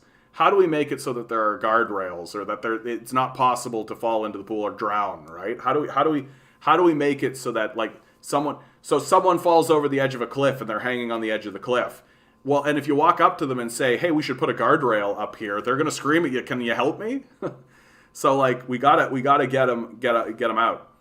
John, eternal revolution or communism in one country? Fuck you, Barnabas. It's the Stalin-Trotsky dilemma, right? It's the Stalin-Trotsky dilemma. I'm not a fundamentalist. Like, I'm not. Like, you can only do what you can do. Like, that's where I think I come from. Is like, I think it's all well and good to say eternal revolution internationally, everywhere, forever. But like, you don't have control over Nicaragua, right? You can say, like, good luck, Nicaragua. Right? You can do that all you like, and you can be like, we're going to lend support to the Nicaraguans, but if the Nicaraguans are like, nah, we're not going to do communism, well, then tough, right? Like, again, we should focus on what we can focus on, which is local politics. It's our own nation and our own country. Like, that's where we should be operating from. Yeah, start in one country, develop, then expand. Like, and thoughts on third worldism? I mean, Third, John passes the test. Oh, God, I didn't realize I was being tested. Thoughts on third worldism? I mean, the concept of the third world is a post-World War II edifice, right? And really, like, people think of the third world as if it's like, oh, well, if you're in this sort of economic situation, and it's not true. The first world is America and her allies, right? The second world is the Soviet Union, Russia, right? And then the third world is everything else. And America explicitly states that it owns the third world. So, and this arrangement was drawn up explicitly to say to Russia, you're the second world, you stay out of the business of the first and third world, right? And technically, China is the third world. Like, technically. So it's just a way for the American empire to articulate its dominance over everybody else. Yeah, demanding a UBI feels like demanding a lion to not eat an injured gazelle. Yeah. No, and it's going to have its own pitfalls. For sure. Like, they're just going to raise prices. They're going to do inflationary things. They're going to do what they're doing right now, right? Like, and so we've got to get into a position where we can start eliminating the capitalists from the system itself. That like, we need to chase away landlords. We need to start nationalizing services. Like, but this is like big long-term stuff. Right? Big long-term stuff. Yes, CERB, EI, and welfare are more band-aid solutions. Part of a point of basic income is the security, which means no expiration date. Yeah. Yeah, I think they call them developing nations now. Yeah, because people started to point out how fucking racist it was. Right? Oh, so all the white nations are the first world. The other white nation over there, Russia, is the second world, and all the not white nations are the third world. Oh, interesting. Interesting. Right? And that's essentially how it works. I mean more about what Mao thought about third worldism. I think you might be stumbling into territory that I don't know enough about Islam, so I'm gonna not comment on it, and try to do a little bit more reading. Right? We're all learning. We're all figuring shit out. I mean, I'm not an expert. I'm still trying to figure more about this. Do you think it would be easier if the revolution started in the global south? I mean, the revolution is happening in the global south. Like, you take a look at how many of these nations are swinging over to the left, right? And the true revolutionary force that could happen in South America is if Brazil swings to the left, and then the Socialist Federation actually begins to federate, and they actually begin to create a federated body of socialist nations. Like, that's the true revolution. Like, what's happening right, and you can see that America is trying really hard to coup these places. They're trying really, like, for God's sakes, they recently couped the leader of Bolivia, and then it didn't work. It came back, right? And you can see that strategy in Africa as well, right? They don't want Africa to create federated bodies of socialist nations. And so what are they doing? They're fomenting coups all across Africa in order to ensure that there's destabilization. And yeah, and you're right about this. They say global north and global south now. Yeah, that's another part of it, right? Trying to do everything they can to avoid the reality that, like, global north is like white supremacy town, right? And global south is where all the not white people live, right? Like, it's pretty fucking straightforward shit. And I do think that, like, I actually think that America, the American empire, is in significant trouble when it comes to South America. That they are swinging more of their attention to places like Ukraine and places like Africa because they've already lost a lot of momentum in South America. And it doesn't look like the South American countries have developed enough and have created tight enough political organizations that it's become very difficult for the CIA and the State Department to actually have an impact in meaningful ways, right? You think about Venezuela as a key example, right? That, like, 30, 40 years ago, what they did to Venezuela would work, right? But now the populace knows enough, right? Understands enough of what's going on in international politics, has enough class consciousness and enough awareness of the empire that it can see through a lot of it, right? And there's a lot of education going on, and there's a lot of that happening. And so the linchpin of South America is if Brazil swings to the left. If Brazil swings to the left in a significant way and they begin to federate South America, it's a huge problem for the American empire. It's an enormous, enormous problem. Yeah, America can't handle the idea that anyone but themselves is running the world. Yeah, their manifest destiny, the hierarchy idea. They can't bear the idea of being one of many, right? Like being one of many. Like that we have peers. That the only time they say the word peer is if it's followed by the word competitor.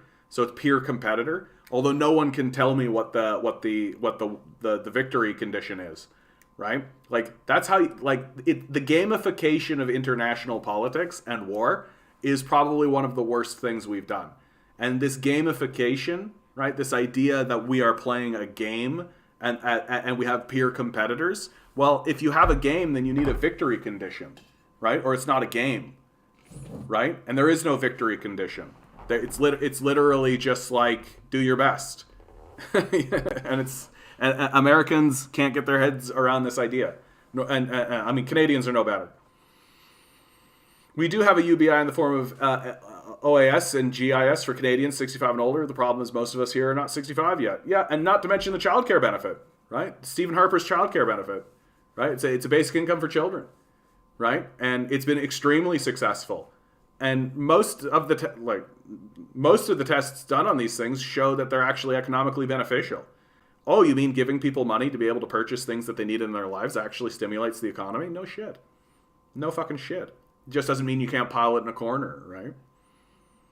Notice how they give it to you so close to the end. Probably why senior care is horrendous overall. They want those retirement checks to end ASAP. Well, and it pays to remember that. Things were so brutal that most people died at the age of 65, right? That the original purpose of the pension, right, wasn't for someone to live for 20 years on it. It was so that you could pay for your funeral and die. Like that's really what it's for. Like so that you could just die with a little bit of dignity, right? And now people have just like ODSP and OW, no one can realistically survive off OAS. Yeah, because that was never its point. The point was that you would stop working and then go off and die, right? But life expectancies have now increased. And why have they increased? Because we're not killing ourselves in these dumb factories anymore. Like we're not destroying ourselves and destroying our bodies doing work that's horrendous to us. We're actually living our lives and trying to actually find out like what is the purpose of any of this? Why are we here? What is it that we're meant to achieve, if anything? What is it we're meant to discover, if anything? And like we're just not actually focusing on that. And instead we're just making gizmos and gadgets for one another, throwing people into fucking cobalt mines, taking kids, giving them sticks and saying go down this hole and find some cobalt so that we can fucking make a goddamn handheld computer. Like it's gotten gross. Like we're a gross people, and we're still pursuing that. We're still chasing the next hit, right? It's very much like we are drug users. Like it's very much like a drug addiction. What I'm seeing, just like gotta chase the next hit. What's the next big high? What's the next big thing, right? There's no contemplation of like, is this useful? Is this good for us? We don't seem to care at all about like the nature of our own reality, or we don't care really at all to investigate the wonder of our own planet, right? Like the ocean floor is largely unexplored, right? All of these creatures exist and we don't communicate with them. Like we don't even try. And we know we can, right? We know we can. So like, what's actually happening? We have no idea. Because we're caught in this idea that we need to constantly be going to war. And the war has become pointless, right? Like the war has become pointless. Like what are we actually achieving here? What are we actually achieving in Ukraine, right? And near as I can tell, the best thing that we're achieving is that we'll keep gas prices down for 10 years. Like that's really the stakes that we're talking about here. So all this death, all this destruction, all of this ridiculousness, it just exists so that we can continue funneling money into the hands of a class of people who are psychotic, who literally are just like, we got to go to war with these people because if we got to drop bombs because that's how we make money, right? We've built a war economy that is perpetual and never ending, and it also cyclical, that will literally fund weapons contractors in order to bomb a place, and then fund those same weapon contractors through their construction companies in order to rebuild the places that we just bombed, right? And all the while siphoning money away from the public in order to do this obvious grift. Like, obvious grift. And we're supposed to tolerate it. We're supposed to keep going along with it. No. Like, this war economy doesn't need to exist. It should end. Like, the American empire needs to recede. And not just for the health of its own nation and citizenry, but for the health of the planet itself. That, like, the number one cause of these climate change forces is the United States military. And even if we manage to cut all of our individual pollution the way that they tell us we should, it wouldn't matter at all. The American empire is the problem. The propaganda since the collapse of the USSR, we are post-history because capitalism's risen is the perfected system of commerce in history. Yet nothing else to achieve. Consumer culture. Yeah, this is the end of history. Yeah, I like saying, like, can you imagine a more arrogant people? That this is the end of history. There will be no change or reform or goal or anything from here. Like, we're just absolutely new rules going after blockade financing, an overreach. Yeah, no shit. What are you posting here, Seraphim? This like the waiting symbol. I just feel like I'm going through. Oh yeah, here's Walking Eagle news. Breaking: being white looks pretty incredible. Coots police honors, greets, and hugs truckers who have blockaded the U.S.-Canada border for 18 consecutive days. This is actually a bit of a misnomer, right? That, like, one of the strategies that's going on these bridges as the police come is a kind of kill them with kindness campaign. But I mean, the fact is that the police are kind of going along with it. Which, would they be doing that if this was an indigenous protest? Probably not. Did you see the housing minister say they don't want to harm mom and pop real estate investors? Sounds like an investor minister to me. Yeah. Like, there is no such thing as a mom and pop real estate investor anymore. Like, that's sort of absurd, right? Like, this idea of, like, we're 100% entering, like, the monopoly capitalism phase of all of this, if we haven't gotten into there, right? And there isn't going to be these mom and pop shops anymore, right? That it's all going to be a monopolization of the market, and everything is going to be like, the only people who are going to get any supports whatsoever are Walmart, right, or Amazon. Like, no small businesses are actually going to get supported in meaningful ways, and it sounds to me like this housing minister is like, just like a good neoliberal, right? Oh, it'll trickle down, right? The investors are the job creators, right?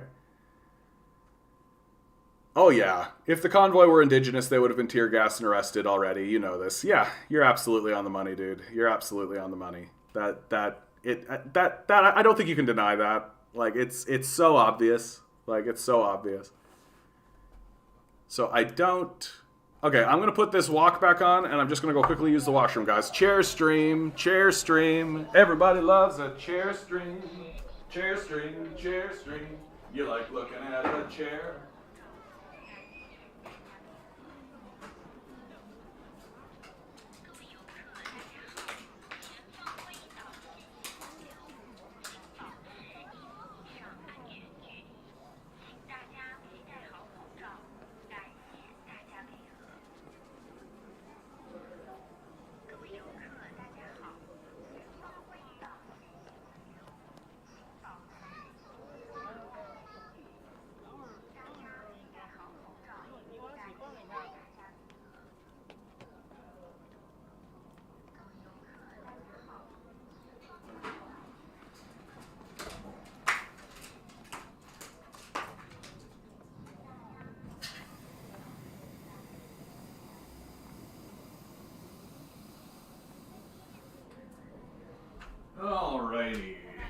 Alrighty. What a beautiful place this is, eh? This is absolutely gorgeous. That's what I love about these walkabouts, man. Like, it's just like I also really like the Ottawa walks. Does Milo have enough peanut butter? He'll get peanut butter later. He's a good boy. He's got treats and stuff, though. He's a good boy. I really like the Ottawa walkabouts. The Ottawa walks really showed me, like, the certainly it would suck to be in Ottawa. Like, it would suck to live in Ottawa during that period of time. But I'm not really seeing the type of, like, egregious nonsense on those Ottawa walks that people are assuming exist, right? Like, one is like, if you were to listen to the mainstream media, it would be all like pro-Nazi, Confederate flag kind of stuff. And you really realize that, like, no, there's just kooky guys who are off on the fringes that are acting that way, who have already been chased off, right, by the protesters themselves. And, you know, what's left? And certainly there are far-right elements, and certainly there's right-wing elements, but, like, I really got the sense from them that they're just people, right? They're just people who are at their end, that they're frustrated. And that's what I love about these walkabout videos, is it really reminds you of people's humanity, and it really reminds you of, like, it takes you out of the abstract space and plants your feet in a more real environment, right? And that's what I really value about these walkabouts. In fact, I should actually put the Ottawa walk on. I bet that he's going about right now.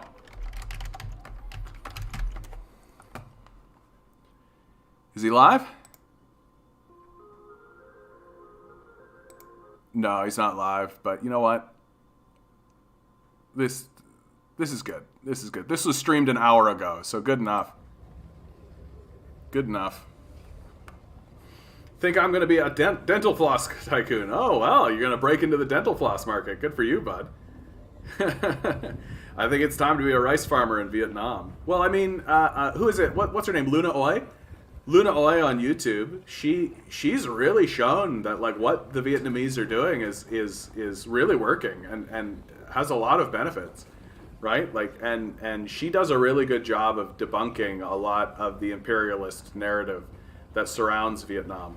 I do find it a little, no, you know, as I was about to say it, I'm like, no, I get it. Like, Vietnam's relationship to China is very sort of arm's length, right? Just very kind of like, okay, China, you're there, but we're Vietnam, so we're going to be here. Like, we don't want to become a Chinese province.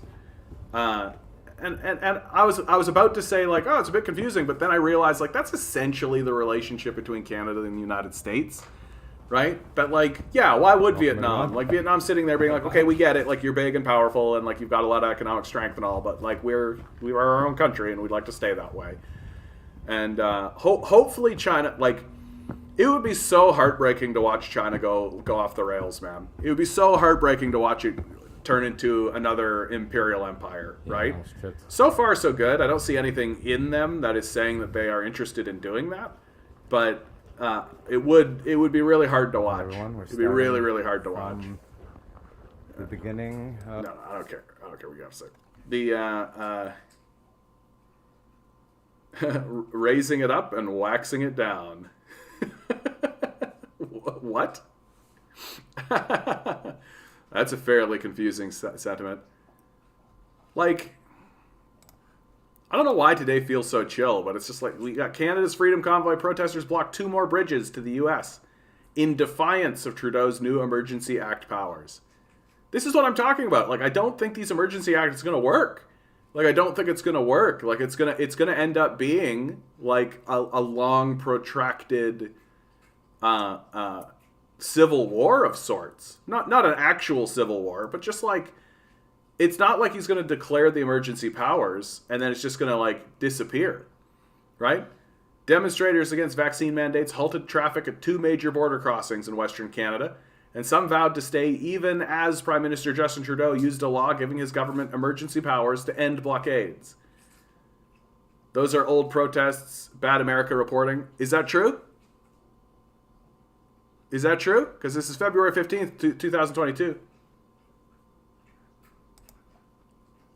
Emergency Act is only temporary. I mean, it's as temporary as they would like it to be. At Emerson, Manitoba, protesters were allowing transport trucks with live animals to pass through, but other U.S.-bound vehicles were forced to find alternate routes. Talking about coots. Okay.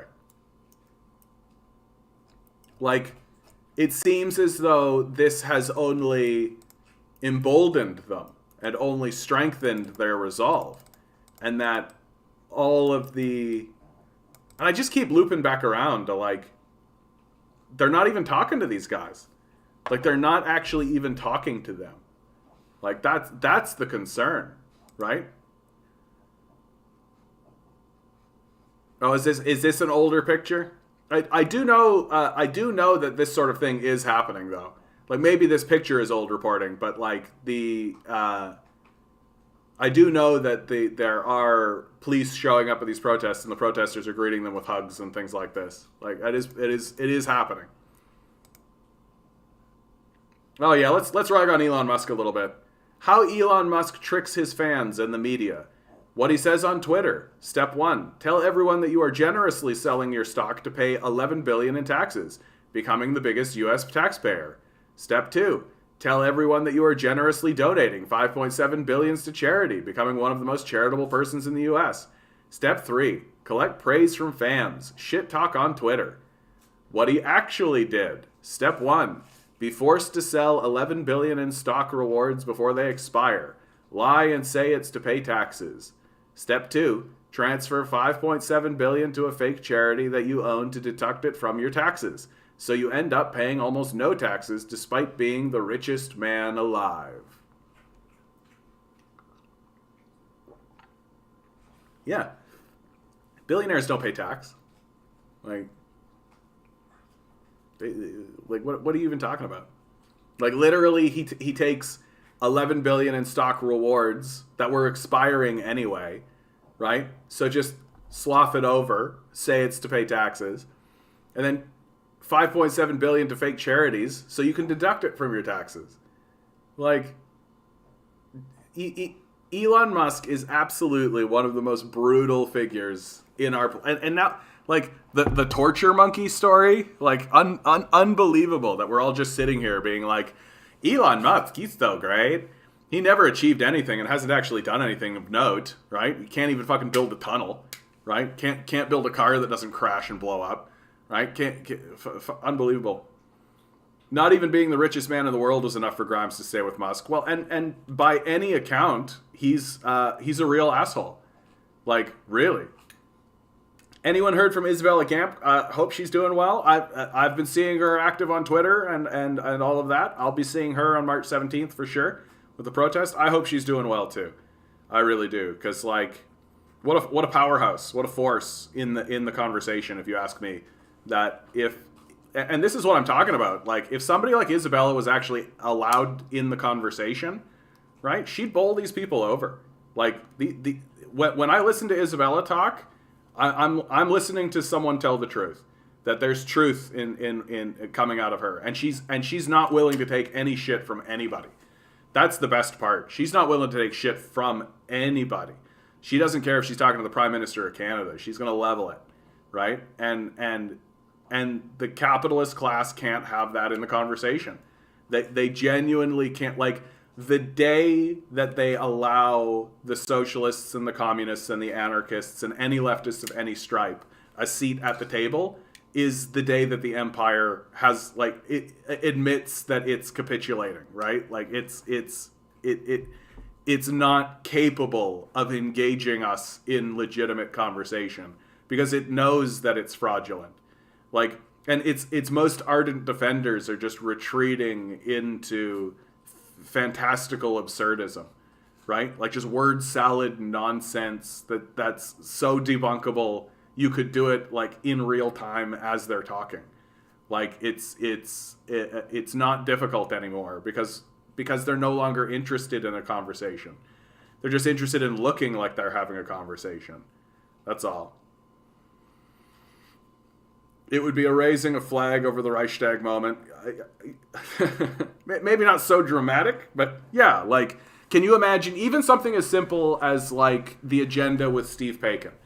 Like, can you imagine if he had one of these panel discussions, and let's say it was a panel discussion on the housing crisis, right? Jordan Peterson, for example, yeah, he's a great example now, especially after his Joe Rogan interview. Like, it's over for him. Like, he's not a credible individual anymore. He's sold out completely. Like, if he hadn't in the first place. But imagine if Steve Paikin, and for those of you who don't know, Steve Paikin is one of these news guys who is actually fairly credible. Like, he if you are an economist, like, if you are of the systems, the established systems, he'll bring you on his show. Like, he interviews Evelyn Forget and all of those sorts of figures. But can you imagine if he had, like, a panel show, and on the panel show there was, like, actually a communist sitting at the table? There was actually somebody who was, like, a real socialist, somebody who's actually, like, it would completely change the conversation. Because fundamentally it would show that a lot of the solutions that are being presented are non-solutions, right? Hope to see more of Isabella and Barry at the protest this spring and summer. Socialist Action Group need to be heard, and heard loud more than ever this year. Yeah, and it seems like Socialist Action is growing, so hopefully we'll see even more from them. Also, Fight Back is another organization that I've noticed moving about and trying to do stuff, trying to find its feet and find its roots. Hopefully these groups will all be able to coalesce and come together, right? That's the real hope. Oh yes, of course. How could I bury this? A buried story. What a terror. Peter Slowly resigns as Ottawa's police chief. Says force now better positioned to end this occupation. Peter Slowly has resigned as Ottawa's police chief and will publicly announce his resignation after the Ottawa Police Services Board meeting today, sources tell CBC News. The former chief has been criticized over his handling of a truck convoy protest that has caused major disruptions to Ottawa's downtown core. In his resignation letter, Slowly said that he was proud of his ability to overhaul the force's culture to better reflect the diversity of the community we serve. He also said he was leaving the force confident that it can handle the protests. Since the onset of this demonstration, I have done everything possible to keep this city safe and put an end to this unprecedented and unforeseeable crisis, he said. We have acquired new resources and enforcement tools and stood up to the new integrated command center. I am confident the Ottawa Police Service is now better positioned to end this occupation. Slowly's resignation comes as sources tell CBC he's been accused of bullying and volatile behavior that has damaged relations with senior leadership and compromised the force's ability to cope with the truck protest. Sounds to me he's like cracking under the pressure, right?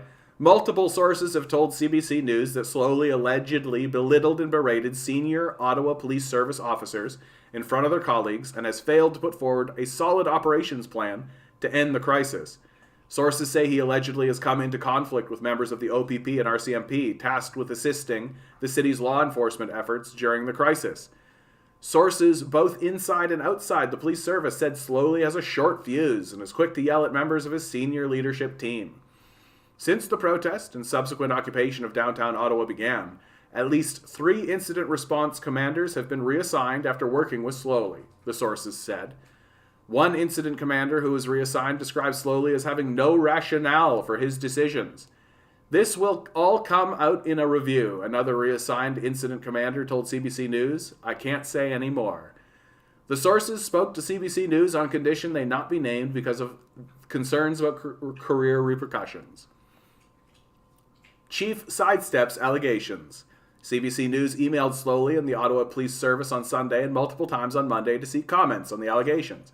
Honestly, dude, like, I'm really looking at a situation here where, like, it's, once again, like, there's a crisis, and the people who are in the positions to deal with the crisis didn't expect to have to deal with this kind of crisis. Like Doug Ford, right? Like, Doug Ford never expected that he would have to deal with this pandemic crisis. Like, it wasn't part of his mindset. He thought that he was just going to get to power and rob the public, and that'd be the end of it, right? And then they'd oust him after he realized they were robbing him, and that'd be the end of it. He'd just go off and keep living his life. But then the pandemic happened, and he's just completely not equipped as a person to deal with that kind of crisis. And it sounds to me like we've got a similar situation here. Police and provincial sources have told CBC News that the Ottawa Police Service's failure to provide the OPP and the RCMP with a firm operational plan for the 1,800 officers it has asked for has delayed the arrival of those extra officers. Sources within and outside the OPS say they are concerned with the force's leadership is burned out and reached a breaking point. Right now, the Ottawa Police Service is paralyzed, one source told CBC News. They are paralyzed at the front line. They've been waiting for directions from the senior leadership team and are frustrated with how they're being viewed by the public because of the spectacular failure of their leader. Just days into the protest, slowly suggested that his force was not equipped to deal with it. The longer this goes on, the more I am convinced there may not be a police solution to this demonstration, he said. Slowly became chief of the Ottawa Police Service in October 2019 with a mandate to help the force address systemic racism, improve its response to mental health calls, and rebuild trust with the city's black community. About a month after he took the position, a report found that the Ottawa police were stopping a disproportionate number of people of color in traffic stops. In response to that report, slowly, a Jamaican-born person of color who had served 27 years in the Toronto police force said he wanted to eliminate racism from the Ottawa Police Service. We should all have that sense of fierce urgency. Not enough is being done. It's not being done fast enough, and it's not being done well enough. And this resignation, right, this resignation by Slowly is actually another reason why the Emergency Powers Act is being used, right? Your chief of police in the city is resigning, right? You need some kind of operational control. Like, if I wanted to actually take the position of the Trudeau administration, like, there does come a point where you actually do need to have operational control. And if you've got, like, key figures who are proving to be not up to the task, yeah, things happen too quickly for Mr. Slowly.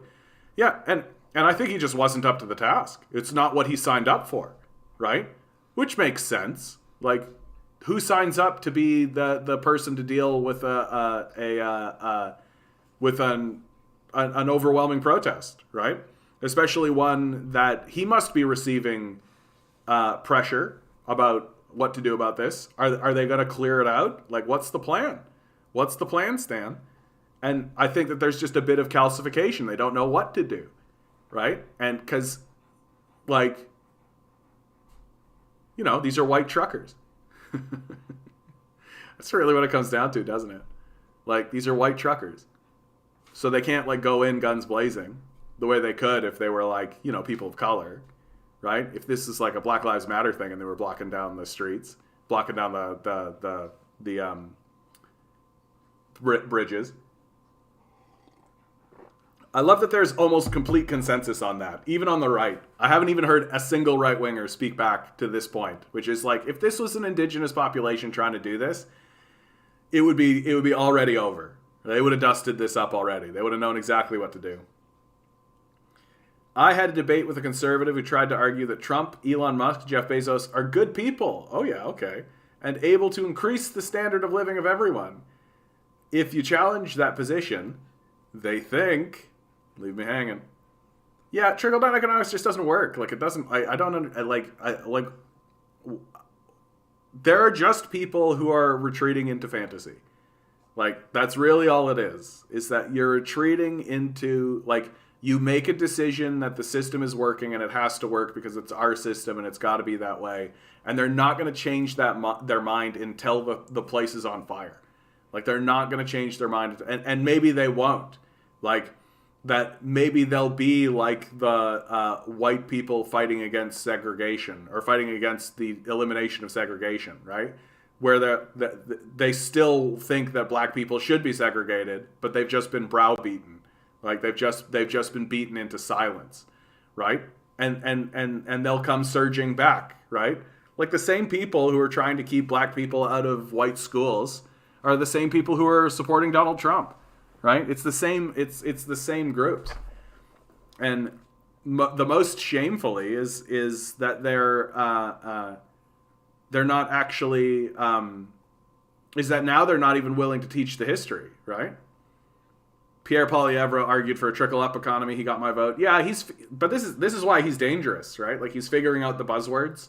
He's figuring out, like, oh, people respond really well if I say trickle-up economy, and so I'll say that.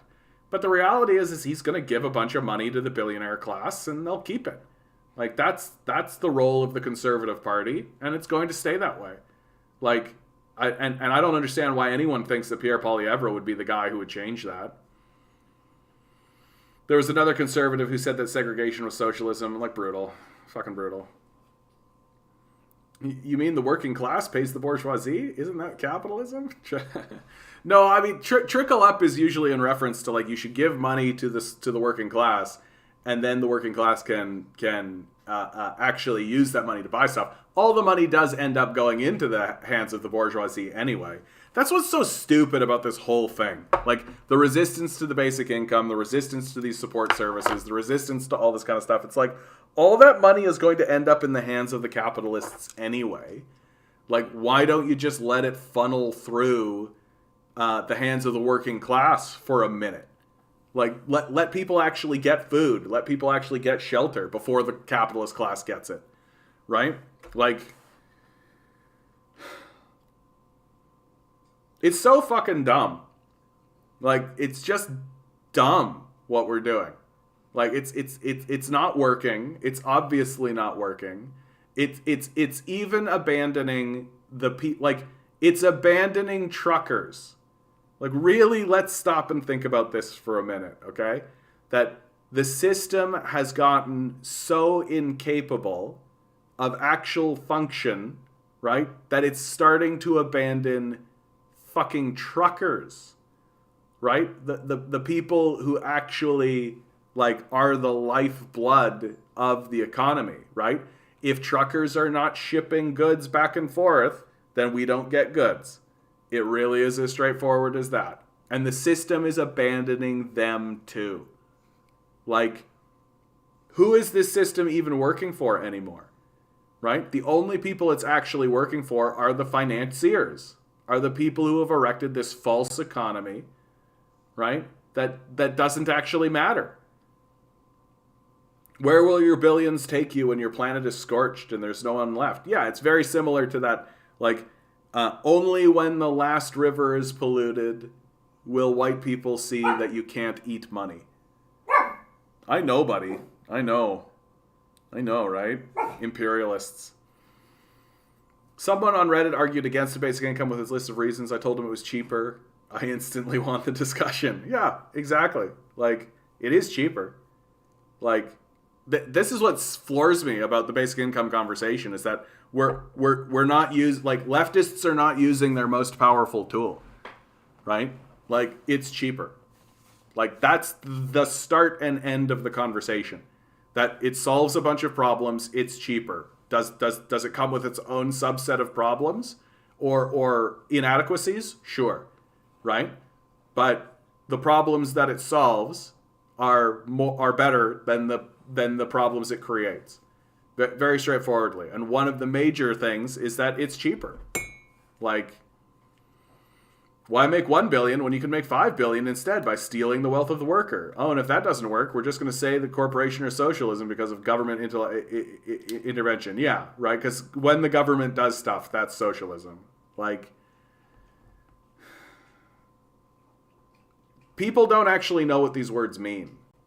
Like, that's really what it is. Is that, like, and again, it's worth pointing out, like, a lot of the disagreements that exist are essentially semantic, right?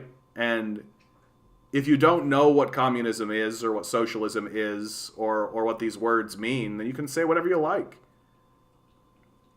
Yeah, preventative medicine is more profitable long-term than curative, but capitalists only care about short-term gains. Yeah. Like, John from M. I've been listening to every episode for the last 4 to 6 months. Holy shit. Every episode for the last 4 to 6 months? Dude, I'm impressed. And a lot of what you said in some of my leftist groups, I'm on Telegram, I've gotten a lot of lashback. Okay. And I've gotten a lot of lashback, which I expected, but one of them has fomented quite a counter-argument. Okay, great. Let's go. I'm not the arbiter of all things that are true, and I'm still learning myself. So let's see where if we can find some middle ground. I brought up the U.S. colonel admitting to planning terrorist issues. The leftist. I mean, if he's going to defend imperialism, he's not much of a leftist. The issue isn't UBI, it's who's issuing it. A communist government or the people's bourgeoisie capitalist government. Yes, inclusive. That's or incisive. That's exactly correct. That like a capitalist government is going to do everything it can to undercut those kinds of benefits. So easy mode, they'll just raise the rent, right? Like that's an accurate critique. That like, oh, you're going to give everybody $2,000 a month, then I'll just raise the rent, right, to $2,000 a month, right? So it's like, so much for your basic income. And my counter argument to that would be like, well, yeah, but at least the rent's getting paid, right? And then it's like, oh, well, it's just a subsidy for the landlord class and the capitalist class. It's like, yeah, that's true, but at least the rent's getting paid and at least there's food on the table, right? Like, I don't think the basic income is a silver bullet. Like, I don't think it's going to solve all the world's problems or anything like this. But, like, we've got to do something. And I'm not really seeing a lot of tenable options on the table, right? And you've also got to present solutions that people will accept, right? And because we're so brainwashed into believing that this capitalist system has any value at all, something like a basic income is actually tenable for large groups of the population. Like when you stand up and say we should seize the means of production and get rid of the capitalist class, like huge groups of the population are not going to go along with you on that. Like they're just not, right? Because they're not there and they're not ready for it.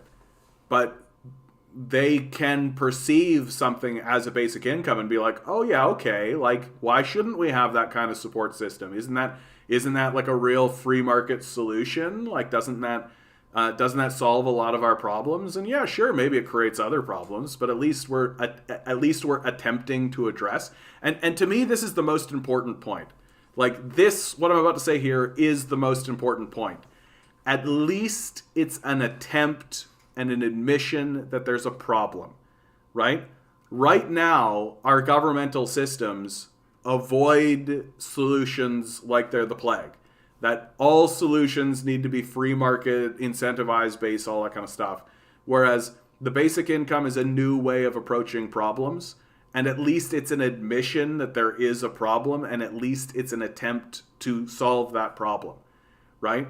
And that by itself carries a certain degree of power. That we don't admit that there are problems in the first place, nor do we attempt to solve them. And so even attempting to do it is going to be better off than doing what we're doing now. Or attempting to organize for some kind of goal that is so beyond what the populace is prepared for that it's going to be decades before we even get there.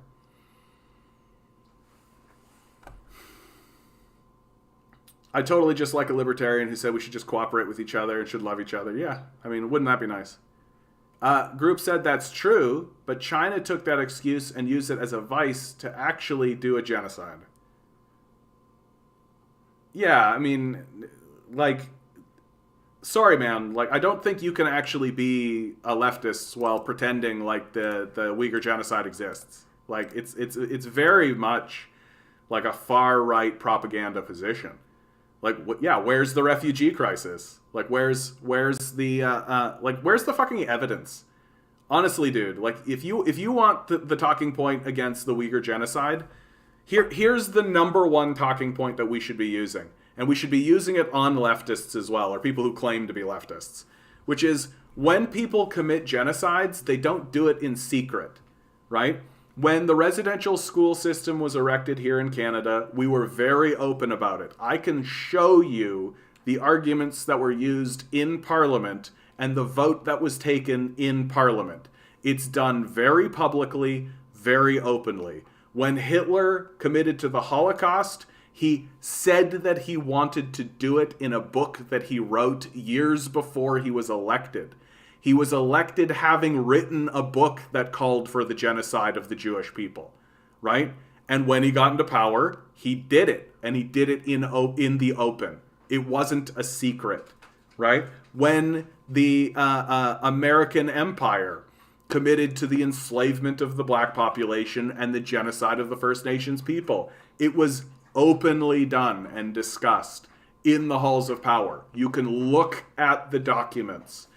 No such document exists in China.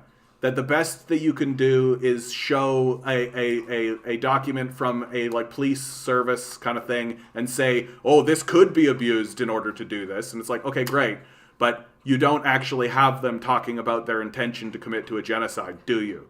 Right? So fundamentally, what these guys are arguing for and what they are saying is that the Chinese government is murdering 8 million Uyghurs without talking about it or organizing it at all. It's laughable. It's a total fucking joke to believe that that would be the case.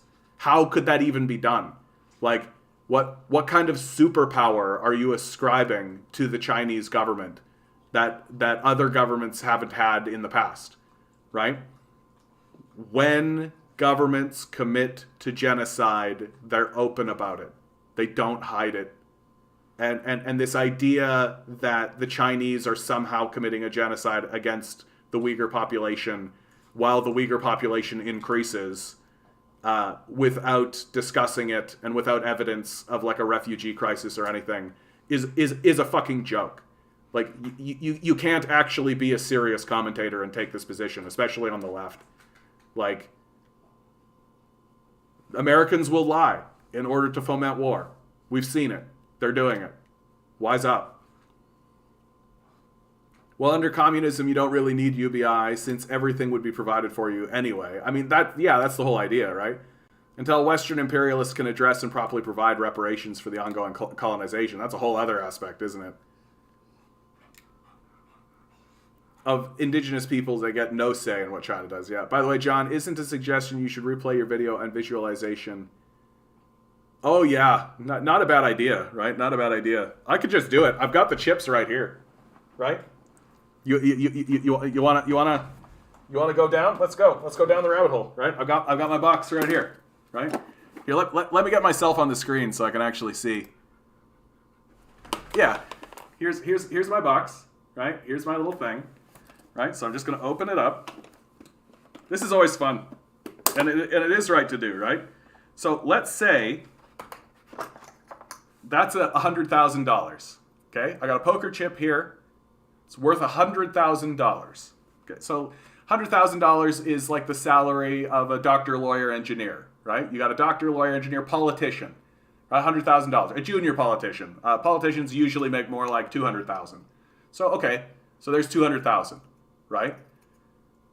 So if you've got $200,000, you're actually considered extremely affluent in this country. You're in the top 10% certainly, and you're likely reaching up to the 1%. With this kind of money in Canada.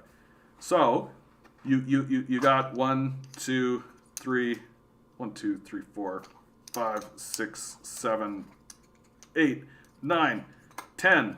So that's $1 million, right? So that's $1 million. If you've got $1 million, right? Well, you can see how different. Like you're wealthy, certainly, right? Like you're rich without a doubt, but like. If you wanted to buy a full-time lawyer, right? Well, that's 10% of your overall earnings, right? Like, and if you want to buy a house, especially in this market, well, that's going to be a big chunk of everything, right? If you want to buy land or anything, so you're buying like a huge chunk of your kind of thing. So over time, you can get like more than one house and all that kind of stuff. But like, that's $1 million.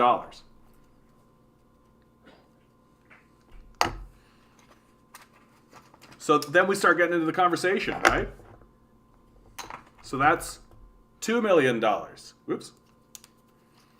$2 million, right? And you realize like, oh, $100,000, that's one doctor, one lawyer, one engineer, right? And it only gets more and more extravagant from here, right? Oh, I know, buddy. I know. I'm playing with chips and not with you. My little dog is down here whining at me because I pulled out these poker chips and he was just like, oh, are those treats for me? Oh my God. They're not treats for you, buddy. So, like, that's 4 million, right? Remembering, one of these is a doctor, lawyer, and an engineer, right? It's not taking a genius to figure this stuff out. Like, it doesn't take a genius to start to figure out, like, what's $100 million look like? And you start to get, like, and we're not even talking about $1 billion. Like, we're talking about, like, $100 million. It's so many chips that I don't think I could even hold it, right? Like we're talking about needing to do stuff like this, where we're starting to get,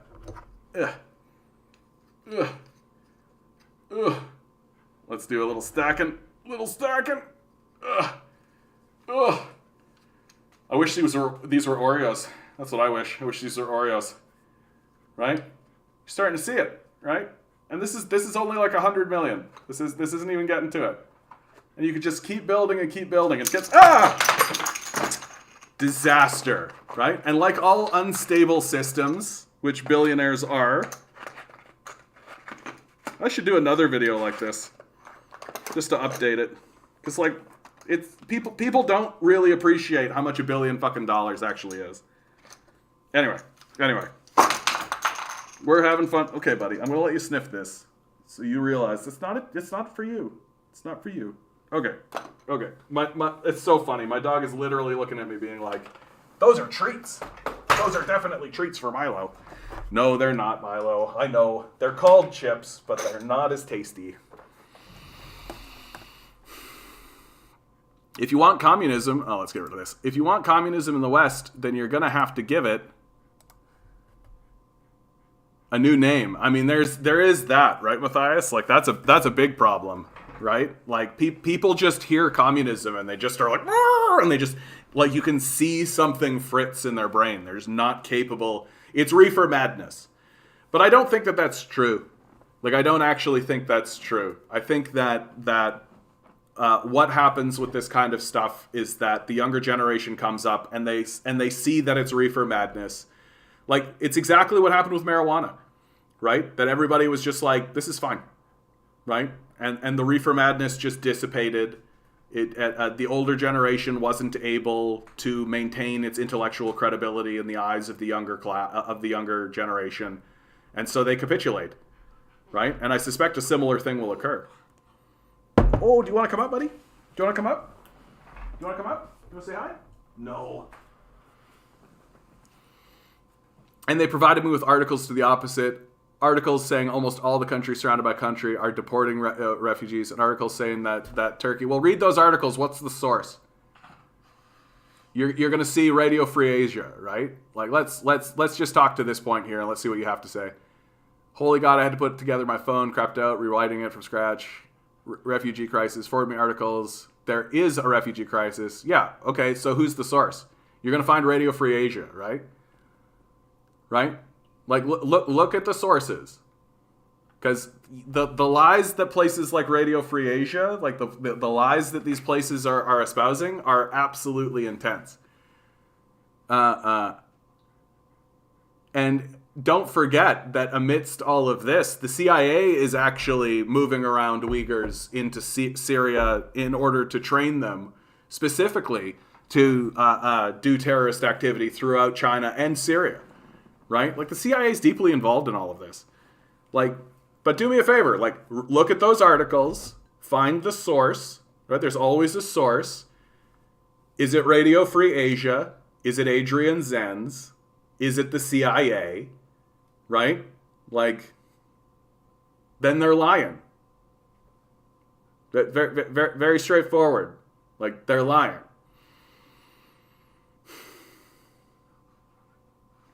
And I mean, at the end of the day, the most damning piece of evidence, outside of the fact that no one in China is even discussing a genocide, is that the population growth has gone up. Well, you think the First Nations population grew over the genocide? You think the black slaves, their population grew over their genocide? Probably not. Probably not, bro. Like, do you think the Jewish population in Germany grew over that course of that genocide? Probably not, bro. Like, probably not. Rebranded to something sexy like Panther. Black Panther Party. Yeah, the last residential school in Canada closed in 1996, like same year that Lion King was in. People who believe there's a genocide in Xinjiang have no comprehension about the history, geopolitics, and the culture of the region. There's a lot of important context mixed. Yeah, well, and there's a reason why no Muslim nations are going along with this narrative. And the only thing that the Americans can say and counter that is, well, it's because China has captured them as trade partners. It's like, dude, like, people don't think this way. Like, not everybody's like a psychotic Westerner. Pull up Lawrence Wilkerson talk on Xinjiang. Why? This name seems very familiar. This name seems very familiar to me. Lawrence Wilkerson. Lawrence Wilkerson. Xinjiang. Oop, I misspelled that one. Oh yeah. Military. Here is what it has decided. So, Lawrence Wilkerson is a current colonel of the United States military. For Afghanistan. I bet you don't know this either. We're in Afghanistan as we were in Germany post-World War II. That is, for at least a half a century. It has nothing to do with Kabul and state building, nothing to do with fighting the Taliban or proving that we can reconcile with the Taliban, and nothing to do with fighting any terrorist group. Because it is the only hard power the United States has that sits proximate to the Central Base Road Initiative of China that runs across Central Asia. If we had to impact that with military power, we are in position to do so in Afghanistan. Second reason we're there is because we're cheek and jowl with the potentially most unstable nuclear stockpile on the face of the earth in Pakistan. We want to be able to leap on that stockpile and stabilize it if necessary. And the third reason we're there is because there are 20 million Uyghurs, and they don't like Han Chinese in Xinjiang province in western China. And if the CIA has to mount an operation using those Uyghurs, as Erdogan has done in Turkey against Assad, there are 20,000 of them in Idlib in Syria right now, for example. That's why the Chinese might be deploying military forces to Syria in the very near future to take care of those Uyghurs that Erdogan invited in. Well, the CIA would want to destabilize China, and that would be the best way to do it, to foment unrest and to join with those Uyghurs in pushing the Han Chinese and Beijing from internal places rather than external. Like, you don't get more internal than the United States military itself. Like, you don't get more internal than that, right? Like, I don't know how to find the source. Here you go. The Guardian, pressure on Turkey to protect Uyghur as China ratifies extradition treaty.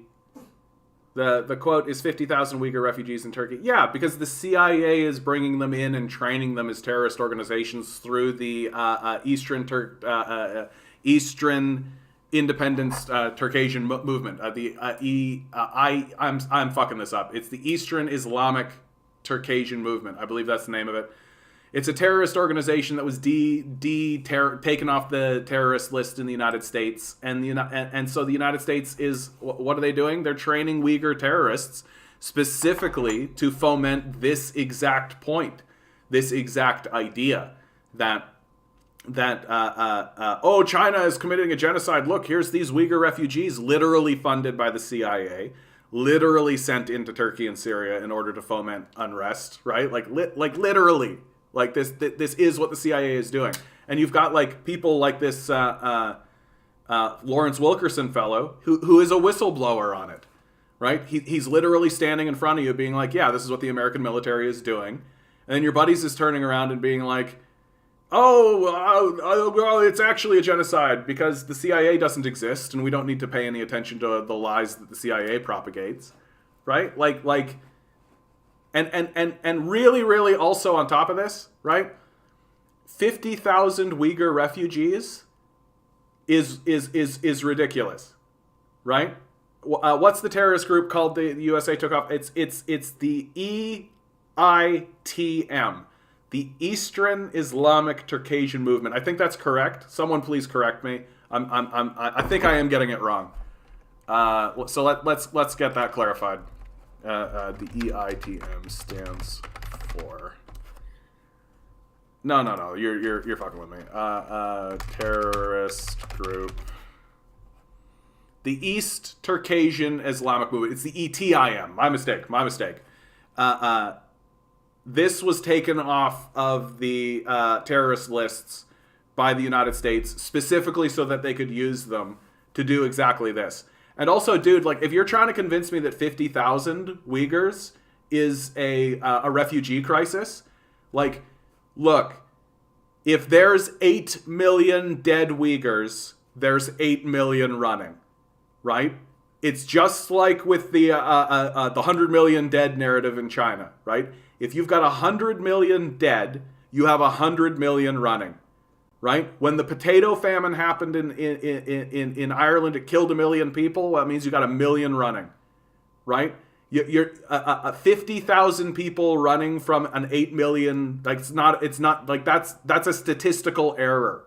Like that's not a fucking refugee crisis. Like a refugee crisis, like you're killing 1 million people, 1 million people are leaving. And it usually is 1-to-1 like this. Like it is never the case that you've got 1 million people dead and 10,000 people leave. Like that's just not real, right? And if you've got an alternative narrative, which is literally the CIA is funding these groups in order to move them into these territories for this reason, right? You should go along that line. Second reference, equal times Uyghurs speak out against. This one states that most countries surrounding China are deporting refugees, which is why so few refugees are showing up. I mean, I don't think I've ever seen any evidence of this. I would be very, very surprised. Like the like what's the source? Countries surrounding China deporting Uyghurs. So now it's not enough to say that China is committed to a genocide. Now it's also the surrounding regions are committing the genocide, right? Like that's actually what you said, right? And I'm not saying that you are saying that, but that's the argument, right? Like that's the argument. So the argument is now that there's no refugee crisis because Nepal, Bhutan, Kyrgyzstan, Afghanistan, Pakistan, Mongolia, these places are participating in the genocide, right? That's now the new narrative, right? Why isn't there a refugee crisis? It's because the surrounding neighboring nations are participating in the genocide. Like, are you seeing how Looney Tunes this is getting? Are you seeing how Looney Tunes this is getting? That it's not enough that now, China's committing a genocide in Xinjiang, right? Oh, well, it is creating a refugee crisis. It's just an invisible refugee crisis because Mongolia, Kazakhstan, Kyrgyzstan, Kazakhstan, Afghanistan, Pakistan, India, Nepal, Bhutan, Bangladesh, Myanmar, Laos, Thailand, Vietnam, and Cambodia are all participating as well in the genocide. That's the argument.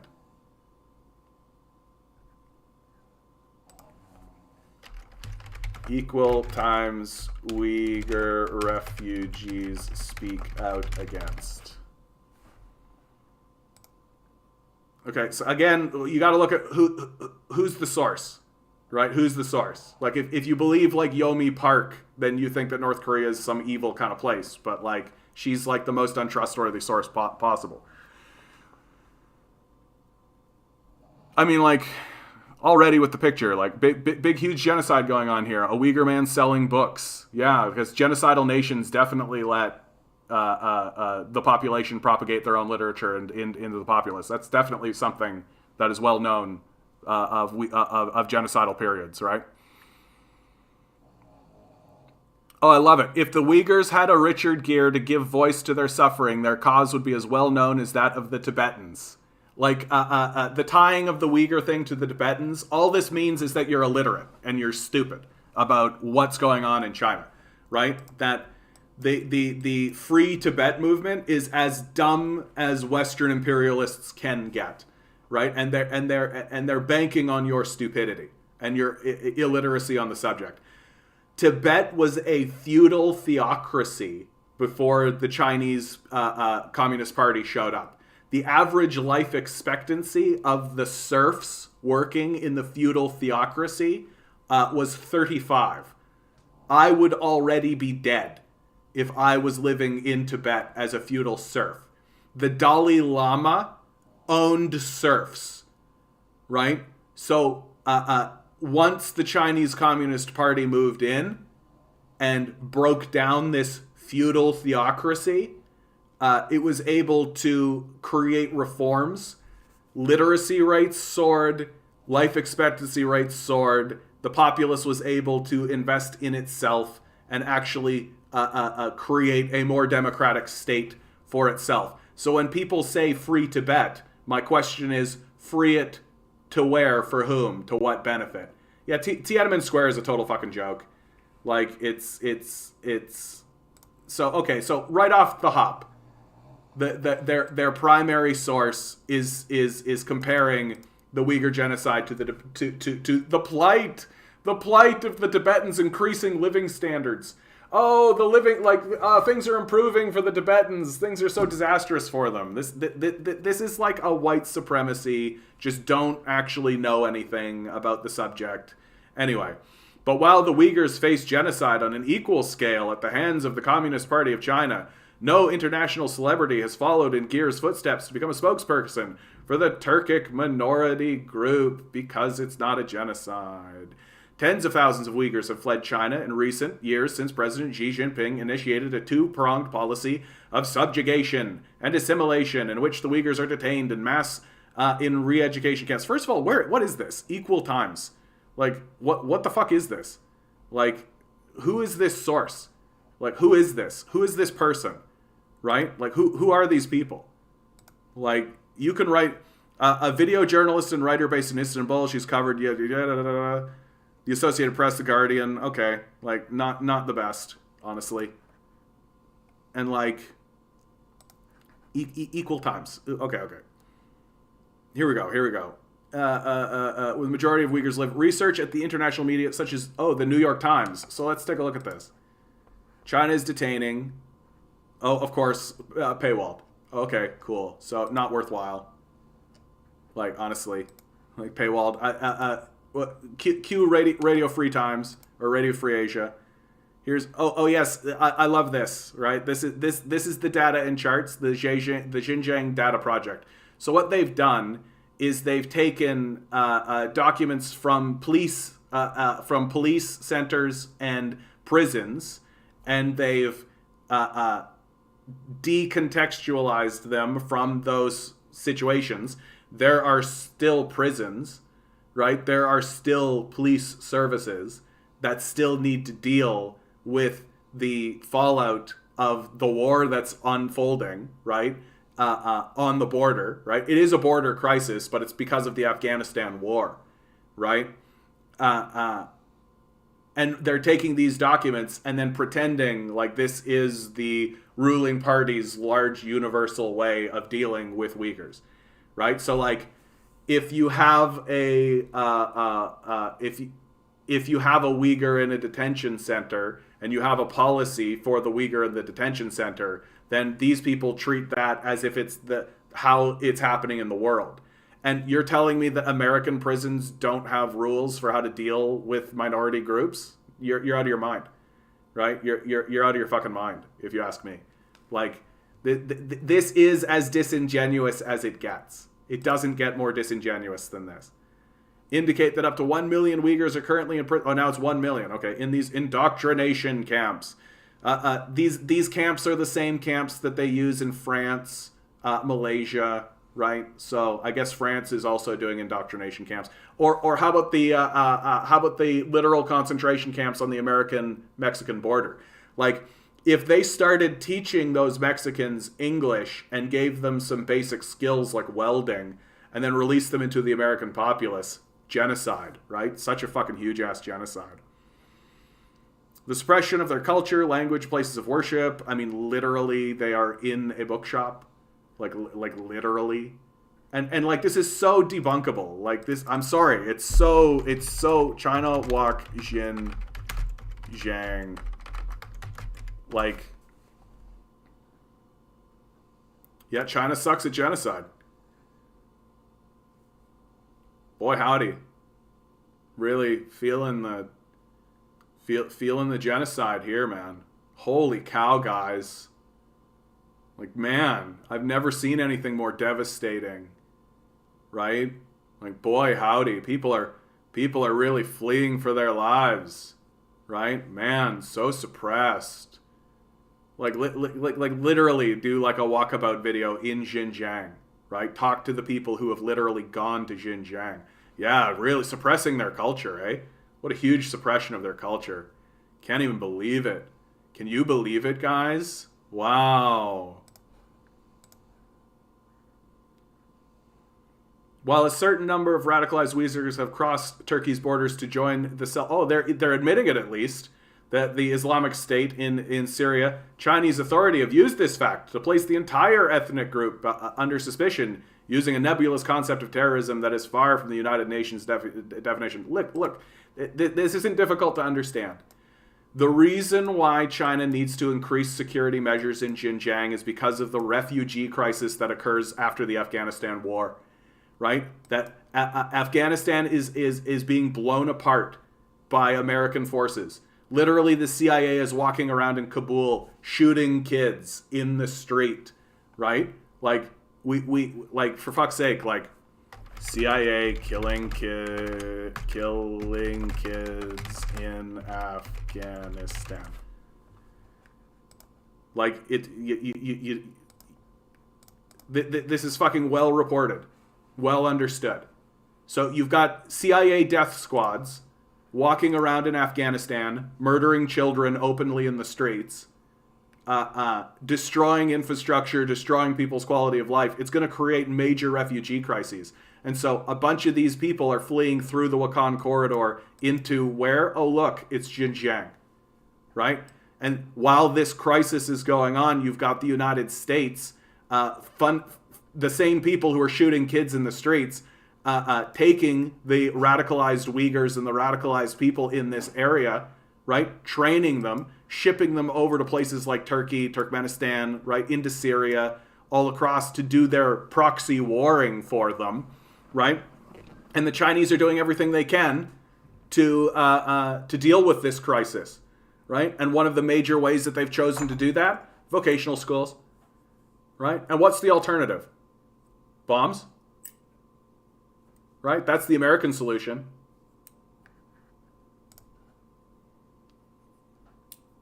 A majority of the world's estimated 20 million Uyghurs practice Sufism, a mystical and esoteric strand of Islam, and their way of life is essentially secular. They speak a Turkic language, still written using the Arabic. Little history lesson here. Yeah. Unlike other Muslims in China, Uyghurs have a deeply rooted and uniquely cultural identity. After the fall of China's last imperial dynasty, yeah, we've got some history here, right? Which is probably accurate, honestly. In order to placate the pro-independence sentiments, Beijing came up with an economic development plan that facilitated the arrival of settlers of the Han Chinese ethnic majority. I mean, anyway. Human rights groups such as the Uyghur Human Rights Project is a CIA operation. Argue that practices such as arbitrary detentions, forced population transfer, forced labor, and policies intended to reduce birth rates, including involuntary abortions and sterile... Wow, this article's going all the way. It's going into the widely debunked, like, hysterical argument that they're committing to involuntary abortions and sterilizations. Meanwhile, California involuntary abortions. Where did I see it? Come on. There's a story in the United States. Is it California? Yeah, let's go. United States.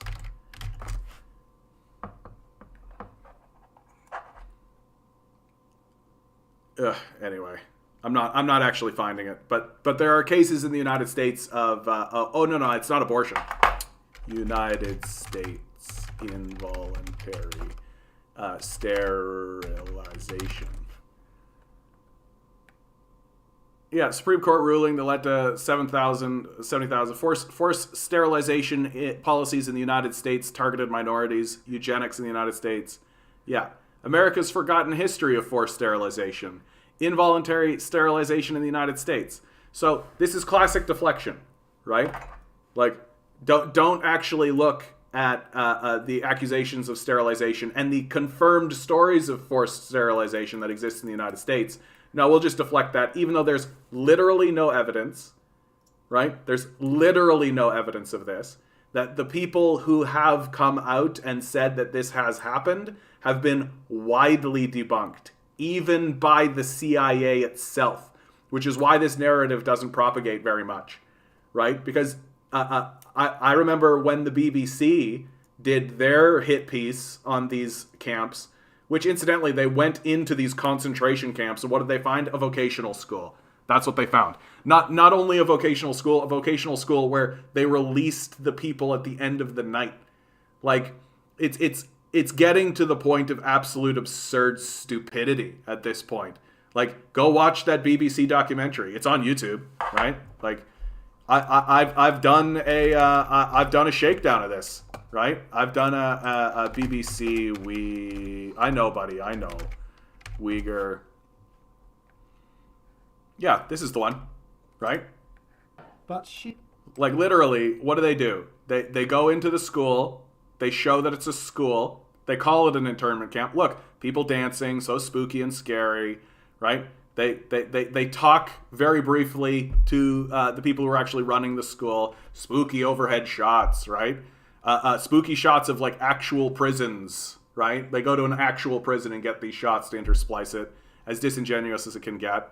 And then they spend about 5 times the amount of time speaking to this CIA asset, right? Rakim Senbi, right? This CIA asset. They spend about 10 times the amount of time talking to her than they do the fucking minister of propaganda, right? This guy gets 2 sentences. CIA spook gets like 2 minutes.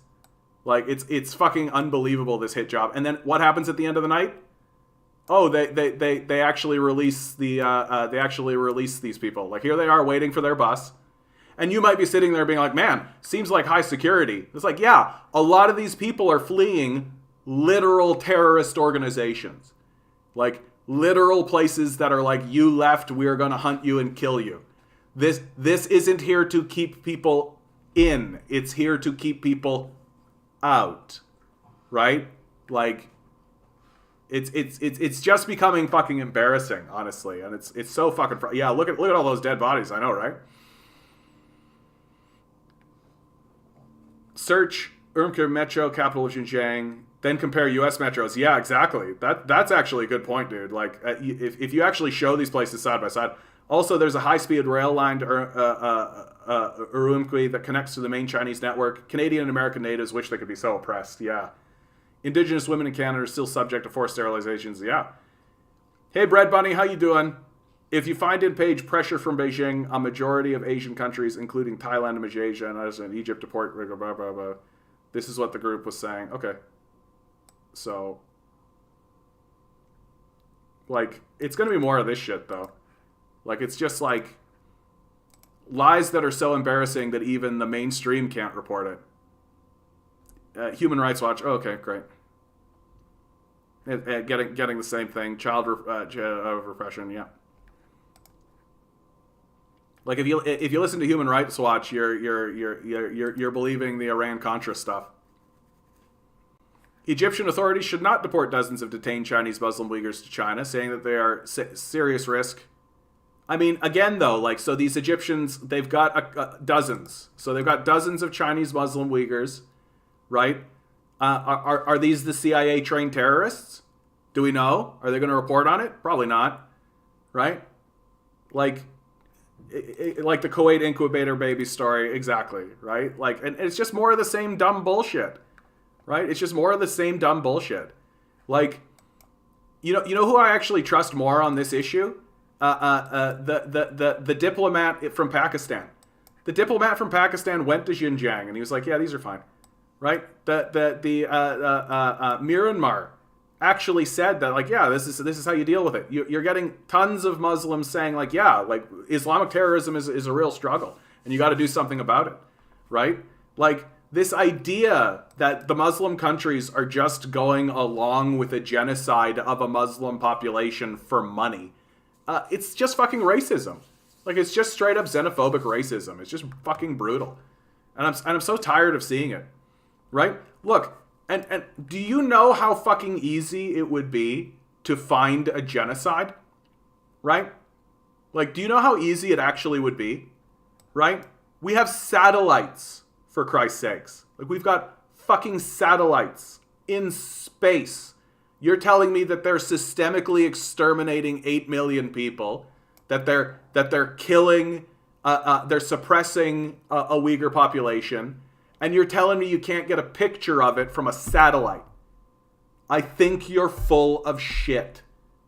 I think you're totally full of absolute trash shit.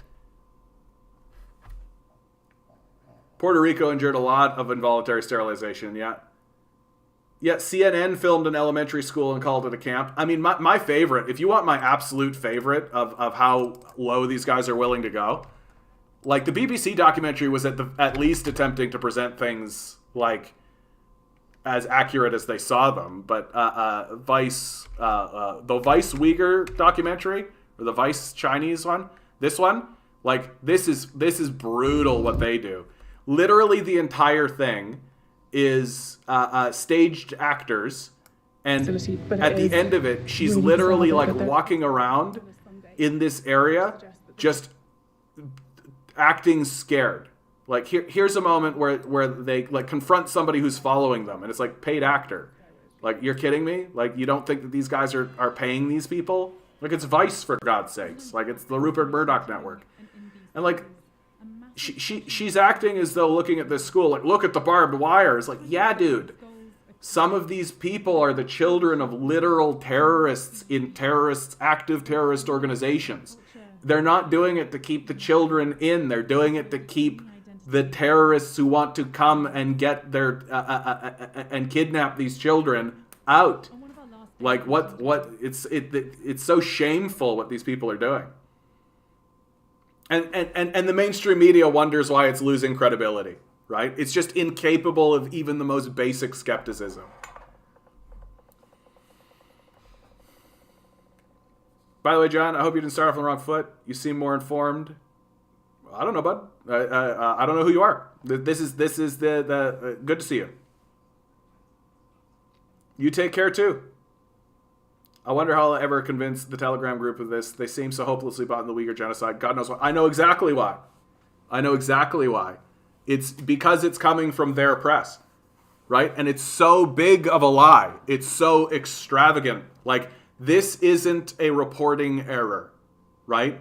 This is commitment to a false narrative, accusing someone of the worst thing that you can accuse a nation, that they are committing a genocide against their minority population, right?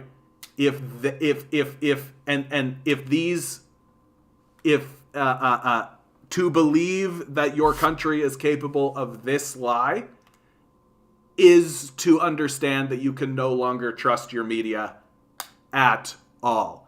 You are the evil empire. You are the bad guys. And there's no other position to take. I completely understand why people don't want to buy into the idea that that this is a false narrative. I completely get it, right? It's way more difficult.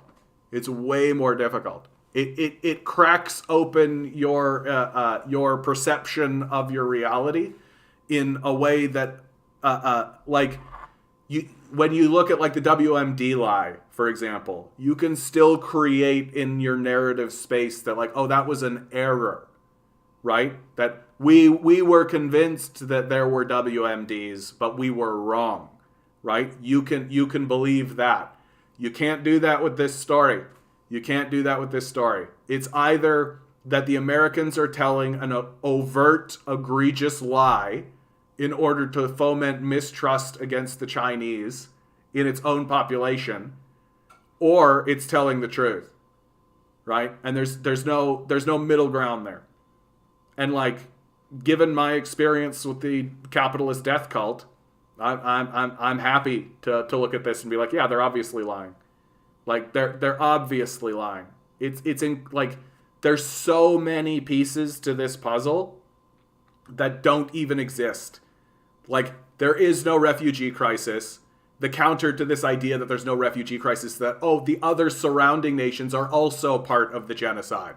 So it's not just China hiding a genocide from the world somehow and organizing a genocide without talking about it or passing legislation or having a conversation about it. And in fact, having many conversations to the contrary, increasing the living standards of the Uyghur population, increasing the population of the Uyghur population, right? Like all of that, who cares, right? None of that counts. No. What really matters is this overhead shot we took from a satellite of a building. That's what really fucking matters. Right? Like, and honestly, man, this like rabid desire to include the surrounding nations in the genocide is fucking white supremacy. Like, it's the only explanation for why anyone would continue to believe this nonsense. That, oh, there are Uyghur refugees. Yeah. There are Uyghur refugees. It's just that when they end up in the country turns around and deports them back to the genocide. Like, holy fuck. Like, how deep does this rabbit hole of white supremacy go? Like, how much credibility are you willing to capitulate? Yeah, their fellow Turkic people from neighboring countries are helping China with the genocide. Makes total sense. Right? Like, how much intellectual credibility are you willing to give away to maintain this false narrative? Because that's exactly what you're doing. That's exactly what's being done.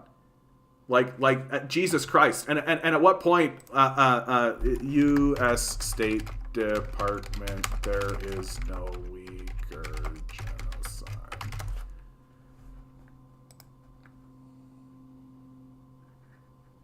State Department lawyers concluded insufficient evidence to prove genocide in China.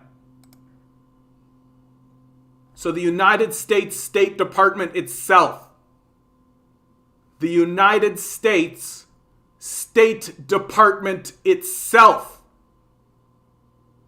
State Department lawyers concluded insufficient evidence to prove genocide in China. What do you need? Like, what do you need? Like, we're asking you to show us a refugee crisis. Your explanation is racist. You're literally saying that Bhutan, Nepal, India, Pakistan, Afghanistan, Tajikistan, Kyrgyzstan, Mongolia, North Korea, South Korea, Japan, Taiwan, Vietnam, Laos, Myanmar, Thailand, Cambodia, the Philippines, all of them are in cahoots in order to defend your false narrative because you can't show the refugee crisis. And when you do, you got like 12 dozen terrorists. Like, get fucked with this white supremacist nonsense. That's all this is. And it's all being done to convince me to hate somebody and to hate a nation that I ostensibly enjoy. Give me one reason why I should be mistrustful of this place. Give me one fucking clear reason why I should even begin to be suspicious of China. And the only reason that can ever be given is they're not white. I'm over it. I'm good. Like, I'm good. I don't need to tolerate this shit anymore. You know what? In fact, I don't need to go any farther than this. All of my arguments and all the rest of it, you can take it and you can give it. State Department lawyers concluded insufficient evidence to prove genocide in China. If you're not going to listen to the United States State Department, who the fuck are you listening to? Like, what do you need? Like, what do you need? What's keeping this going? What's keeping this ball in the air?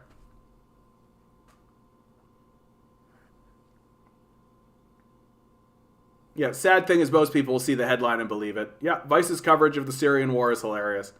People need to be taught in school how to fact check your sources. No shit, eh? Like, most of these articles, I'm surprised that that this article wasn't just straight up. I'm waiting for Radio Free Asia, right? That's what I'm waiting for. Like, here, maybe I'll do a radio. Do they do it? No? Free. Maybe RFA? No. Okay, so they're smart enough to know not to use Radio Free Asia. Okay, buddy. Anyway, it's just so fucking annoying. Oh yeah, here you go. Since 2013, thousands of Uyghurs have joined the radical Islamic group. Like, yeah. Like it's a complex issue with lots of shit going on. Oh yeah, groups such as Amnesty International. Yeah, we should take them real seriously. Anyway, I'm over it. I'm good with this. I am good with this. Like, no, I'm not. No, I'm not. I gotta close with this. Do you have any fucking idea how easy it would be to prove that this is a genocide? Do you have any fucking idea how goddamn stupidly easy this would be? Right? They're already sending over reporters. We've got reports coming from Vice, which I've shown. We've got reports coming from the BBC, which I've shown. We've got international observers, right? We've got international organizations like the World Bank, like the IMF. Do you have any fucking idea how goddamn easy it would be? Do you have any idea how easy it would be? Literally, you would strap a camera to your chest and walk around where the genocide is happening. That's it. No fucking mystery. It would be easy. It would be so goddamned easy to show this genocide. Right? How do I know it would be goddamned easy? Because it is easy to show the genocide. Right? It's easy.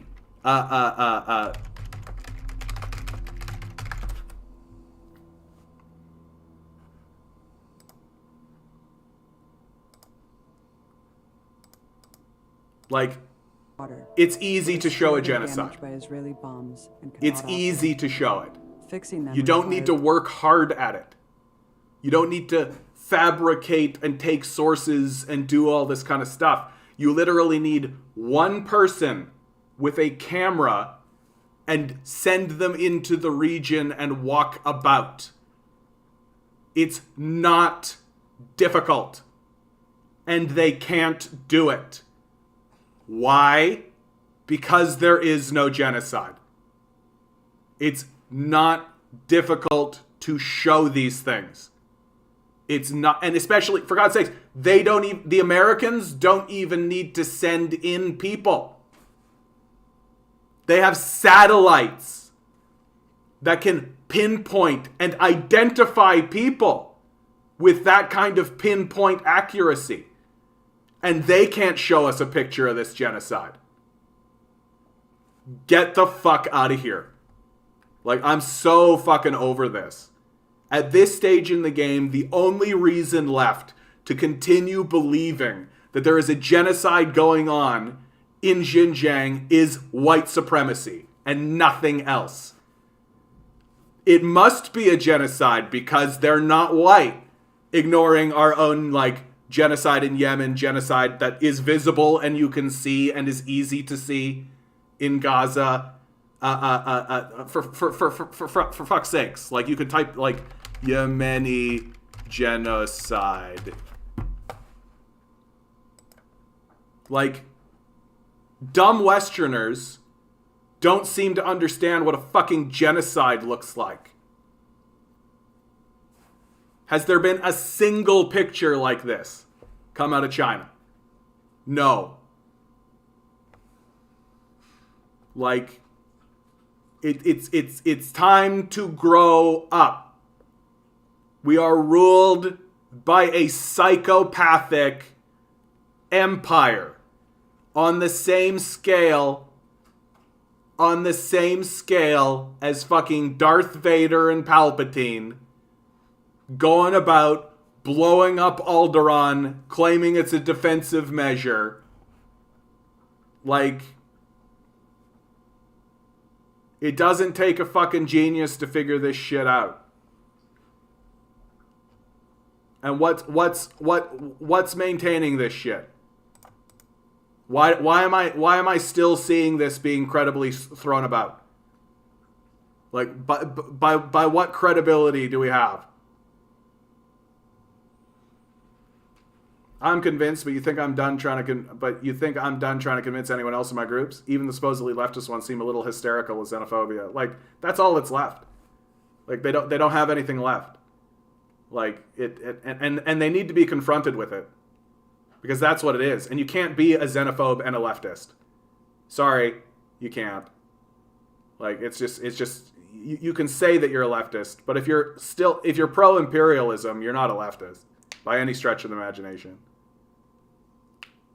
Again, revolution, not reform. Only solution in Western imperialist core. Yeah.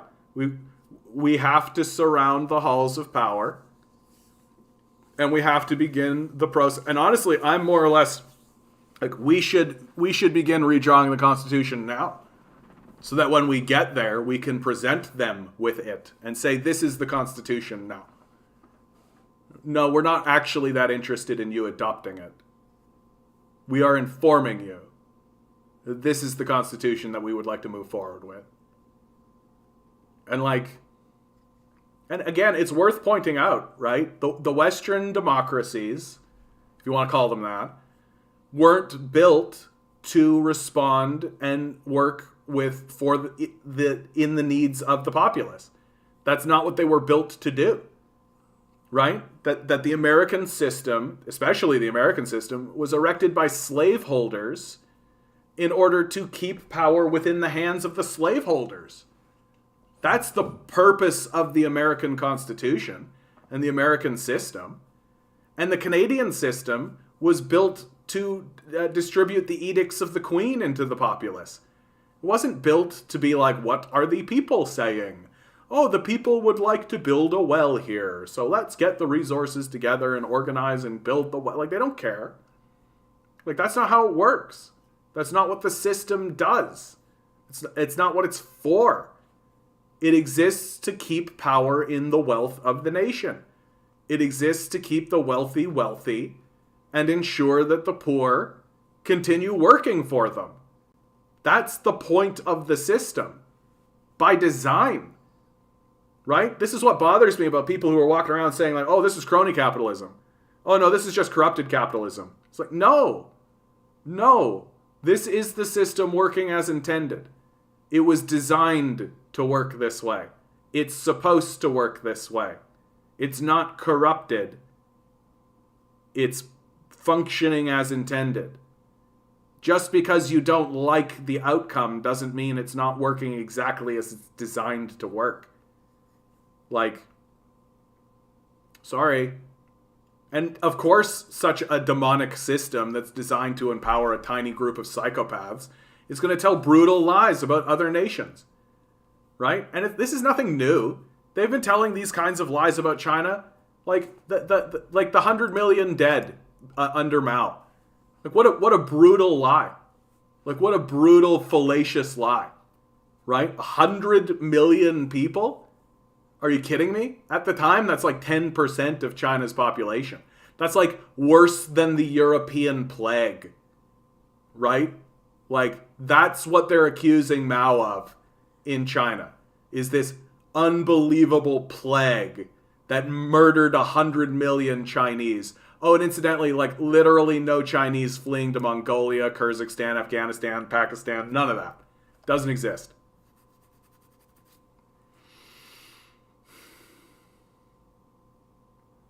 Would you include free internet, food, shelter in the... Yeah, of course. Like, the internet should be a utility, right? And how would you pay for these services without inflation? Like, the payment part is easy. Like, that's the thing that's so stupid about it. Like, the payment part is actually easy. Like, the government prints money, distributes it into the populace. Once the money begins to pool in meaningless ways, right? You tax it away. And that's how you prevent inflation. The reason why we're experiencing inflation is because the government printed money and then didn't tax it. Yeah. And here's how I'm more and more convinced that our taxation system exists as a suppression tool exclusively. Because the more efficient way to actually tax the populace in a way that is actually equitable and actually progressive instead of regressive is a financial transaction tax, right? Because a financial transaction tax is similar to something like a general sales tax, but it also affects the shit that rich people buy, right? And that's where you want to be taxing. You want to be taxing the inert dead money that's not actually doing anything. And so like anytime anybody does like a bond trade or something like this, well, there's a bit of a tax on it. And the people who have done the work on it are saying that, yeah, you could replace the entire taxation system with a 1 or 2% financial transaction tax. Like, it would be easy to do. And the only people who would be butthurt about it would be psychopaths. Fine. Works for me. Works for me.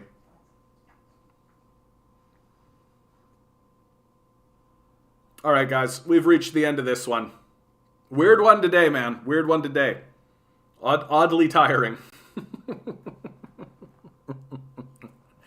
All right, guys. Always remember, each and every one of you is a quantum being walking around in quantum energy. These billionaires are spending hundreds of billions of dollars to try to convince you that you're something less than what you are, which is a commodity. Well, sorry, I said that as if you were the commodity. No, you're the quantum being. Anyway, oh my God, fucked it up. Rebel, revolt, repent. Good luck. We're going to need it.